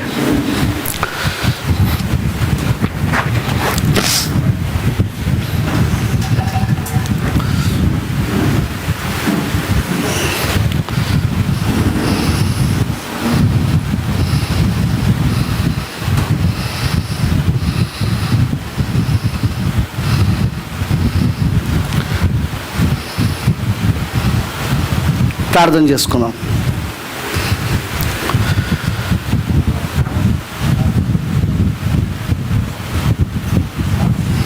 మహోన్నతుడా, సర్వోన్నతుడా, సర్వశక్తిమంతుడా, నీకు స్తోత్రములు తండ్రి. ఓ ప్రభు అయిన దేవా, నిజంగా ఈరోజు మేము ఎంత ధన్యులమై ఉన్నామంటే, ప్రతి నమూనా ఇప్పుడు నెరవేర్పు జరుగుతూ ఉన్నది. సూర్యుని కింద క్రొత్తవేమీ జరగడం లేదు, ఇదివరకు జరిగినదే మరలా జరుగుతూ ఉన్నాయని సొలొమోను వంటి జ్ఞాని, క్రీస్తు తర్వాత అత్యంత జ్ఞానవంతుడు భూమిపైన ఆయననే, క్రీస్తు తర్వాత. కానీ ఇప్పుడు క్రీస్తు వధువులో ఉండడం వలన అత్యంత జ్ఞానవంతురాలు ఇప్పుడు వధువై ఉన్నదిగా. ఎందుకంటే జ్ఞానము సర్వ సంపదలు క్రీస్తులో గుప్తమై ఉన్నవి, క్రీస్తు ఇప్పుడు వధువులో గుప్తమై ఉన్నాడు. అందుకే ప్రభువా, ఈ రోజున సొలొమోను యొక్క జ్ఞానము చెప్పినట్టుగానే వధువు దాన్ని చూడగలుగుతా ఉన్నది. చరిత్రలో జరిగినది మరలా ఇప్పుడు జరుగుతున్నది. మొదటి రాకడలో జరిగినదే మరలా ఇప్పుడు జరుగుతున్నది రెండవ రాకడలో. అప్పుడు అపరాధములో చచ్చిపడి ఉన్న సంఘాన్ని లేపావు, అప్పుడు అపరాధములో పాపములో చచ్చిపడి ఉన్న సంఘమును రోము యొక్క ముద్రను పగలగొట్టుకుంటూ, మతం యొక్క సమాధిని పగలగొట్టుకుంటూ నువ్వు బయటికి వచ్చావు ప్రభువా. ఇప్పుడు కూడా ఆ శరీరాన్ని ఇలా నువ్వు బయటికి తీసుకొచ్చావు, బలిష్ఠుడని దూతగా అక్కడ దిగొచ్చి 2000 సంవత్సరాల క్రితం. ఇప్పుడు కూడా ప్రభువా మళ్ళీ అదే పోపు రోమ్ యొక్క ముద్రను కలుగున్న అనేక సంస్థలనే సమాధిలో నీ యొక్క సంఘం అనే శరీరము చనిపోయిన్నది. నీ యొక్క సంఘం అనే శరీరము అపరాధములో, పాపములో, మానవ ఆచారంలో, సాంప్రదాయంలో చచ్చిపోయి ఉన్నది. కానీ ప్రభువా, నువ్వు ప్రకటన 10లో మళ్ళీ బలిష్ఠుని దూతగా దిగొచ్చుడు ద్వారా నువ్వు మరలా తిరిగి ఆ శరీరాన్ని లేపుతా ఉన్నావు ప్రభువా. చల్లబడిపోయి బిగుతుగా మారిపోయి మొత్తము కట్టవలే మారిపోయిన ఆ శరీరాన్ని మరలా జీవంలోనికి తీసుకొస్తా ఉన్నావు, పునరుద్ధానంలో తీసుకొస్తున్నావు దాన్ని. అదే కార్యం ఇప్పుడు జరుగుతూ ఉన్నది ప్రభువా. చరిత్రలో జరిగినదే మళ్ళీ ఇప్పుడు జరుగుతున్నది. నోవా దినాల్లో జరిగిందే ఇప్పుడు మళ్ళీ జరుగుతున్నది. లోతు దినాల్లో జరిగిందే ఇప్పుడు మళ్ళీ జరుగుతున్నది. ఎస్తేర్ దినాల్లో జరిగిందే ఇప్పుడు మళ్ళీ జరుగుతున్నది. బోయాజు ఋతు దినాల్లో జరిగిందే ఇప్పుడు జరుగుతూ ఉన్నది. ఓ దేవ, ఇలా చెప్పుకుంటూ వెళ్తే ప్రభువా, అబ్రాహాము, శారాలు, ఇస్సాకు, రిబ్కా, యాకోబు, రాహేలు, ఇలా చెప్పుకుంటూ వెళ్తే ప్రభువా, యోసేపు, ఆసనాతు, ఇలాంటి అన్ని కూడా ప్రభువా చరిత్రలో జరిగిన ఇప్పుడు జరుగుతూ ఉన్నది. ఇప్పుడు సూర్యుని కింద కొత్తగా ఏం జరగడం లేదు, మేము అందుకే చూడగలుగుతున్నాం. చరిత్రలో ఏం జరిగిందో అది ఇప్పుడు జరగడం చూడగలుగుతున్నాం. Thank you Jesus. అక్కడ దూత వర్తమానం మొదటి రాకడలో ఆయన శరీరధారిగా వస్తున్నాడని, ఆయన రక్తమాంసములు అవుతున్నాడని, ఒక ఏర్పరచబడిన సంఘం అనే కన్యకకు అది చూపించబడింది. అదే ఆ వర్తమానం. కానీ కాపర్ల యొక్క వర్తమానము, గొర్రెల కాపర్ల యొక్క వర్తమానం మాత్రం, ఓ ప్రభువా, ఆయన ఇప్పుడు రంగం పైన ఉన్నాడు. అదిగో ఆయన ఇప్పుడు ఉన్నాడు, ఇక్కడ మెస్సయ్యగా ఉన్నాడు. ఇప్పుడు ఆయన మనిషి కుమారుడుగా ఉన్నాడు. ఇప్పుడు ఆయన. Thank you lord. ఈరోజు అదే వర్తమానంలో మేము ఉన్నాం. ఇప్పుడు కాపర్లు బోధించేది ఇప్పుడు అదే వర్తమానం. గొర్రెల కాపర్లు బోధించాల్సింది అదే వర్తమానం. ఇప్పుడు ప్రకటన 10:8-11 ఉన్న ఆ 5 రకాల పరీక్షలలో ఉన్న వధువు ప్రకటించే వర్తమానం అదే ఇప్పుడు. ప్రభువా, వచ్చిన నీ పిల్లలందరినీ దీవించు. వీటిని విద్యావిహీనులు, అస్థిరులైన వారు తక్కిన లేఖనమును అపార్థము చేసుకున్నట్లుగానే దీన్ని కూడా అపార్థం చేసుకుంటారు. అర్థం కాదు వాళ్ళకు, కానీ నీ ఏర్పాట్లో ఉన్న వాళ్ళకి అర్థమవుతుంది. నీ ఎన్నికలో ఉన్నవారు, ఆ గొర్రెపిల్ల జీవగ్రంథంలో ఎవరి పేర్లు అయితే రాయబడి ఉన్నదో, అవును ప్రభువా, ఎవరి పేర్లు అయితే ఆ 7 ముద్రలలో ఉన్నదో వాళ్ళకి ఇవి అర్థమవుతాయి ప్రభువా. వాళ్ళ కోసమే ఇదంతా కూడా. మొదటి రాకల్లో అందరి కోసం కాదు, నీ ఏర్పాట్లో ఉన్న వాళ్ళ కోసం. ఇప్పుడు కూడా రెండవ రాకల్లో అందరి కోసం కాదు, నీ ఏర్పాట్లో ఉన్న వాళ్ళ కోసమే. అంతా ప్రభువా లేఖనములో చెప్పబడినట్లుగానే జరుగుతూ ఉన్నది. చరిత్ర తనకు తాను మళ్ళీ పునరుద్ధం అవుతున్నది. ప్రతిదీ కూడా ప్రభువా వాక్యం చెప్పినట్లు జరుగుతున్నది. Thank you lord for giving that anointing. మా కనులకు ఆ అభిషేకాన్ని ఇచ్చావు. ఈ పక్షిరాజు కళ్ళకు ఆ అభిషేకాన్ని ఇచ్చావు, కాటుకొని ఇచ్చావు, ప్రత్యక్షతను, దాన్ని చూడగలిగిన ప్రత్యక్షత. కానీ మిగతా వాళ్ళందరూ గుడ్డివారై ఉన్నారు. లవదిక సంకాలం గుడ్డిదై ఉన్నది, అందుకే వాళ్ళు దీన్ని చూడలేరు ప్రభువా. కానీ నీ వధువు మాత్రం, నీ ఏర్పాట్లో ఉన్న నీ పక్షిరాజు పిల్లలు మాత్రం ఖచ్చితంగా దాన్ని చూడగలుగుతుంది. అది వారి కోరిక ఈ వర్తమానం అంతా. అది వారిని ఈ డైమెన్షన్ నుండి, ఈ పరిమాణము నుండి పరలోకపు పరిమాణానికి తీసుకెళ్ళడానికి, ఈ విశ్వము నుండి దీనికి సమాంతరంగా ఉన్న మరొక విశ్వము, అదృశ్య ప్రపంచంగా పిలువబడుతున్న విశ్వము, అక్కడికి తీసుకెళ్ళడానికి విశ్వాసాన్ని ఇస్తుంది ప్రభువా. అక్కడికి తీసుకెళ్ళడానికి ఆ అనాయింటింగ్, ఆ అభిషేకం ఆ కళ్ళకు ప్రభువా ఆ కాటుకని ఇస్తుంది ప్రభువా. ఖచ్చితంగా నువ్వు ఇచ్చినందుకు స్తోత్రములు. వచ్చిన పిల్లలందరినీ దీవించు. సాయంత్రం కూడా మాతో మళ్ళీ మాట్లాడు. సాయంత్రం కూటంలో కూడా నువ్వు మమ్మల్ని మళ్ళీ బలపరచమని యేసుక్రీస్తు నామములో ప్రార్థిస్తున్నాము. ఆమేన్. సాయంత్రం కూడా లైవ్ ఉంది, తప్పకుండా చూడండి. God bless you. దేవుడు మిమ్మల్ని దీవించును.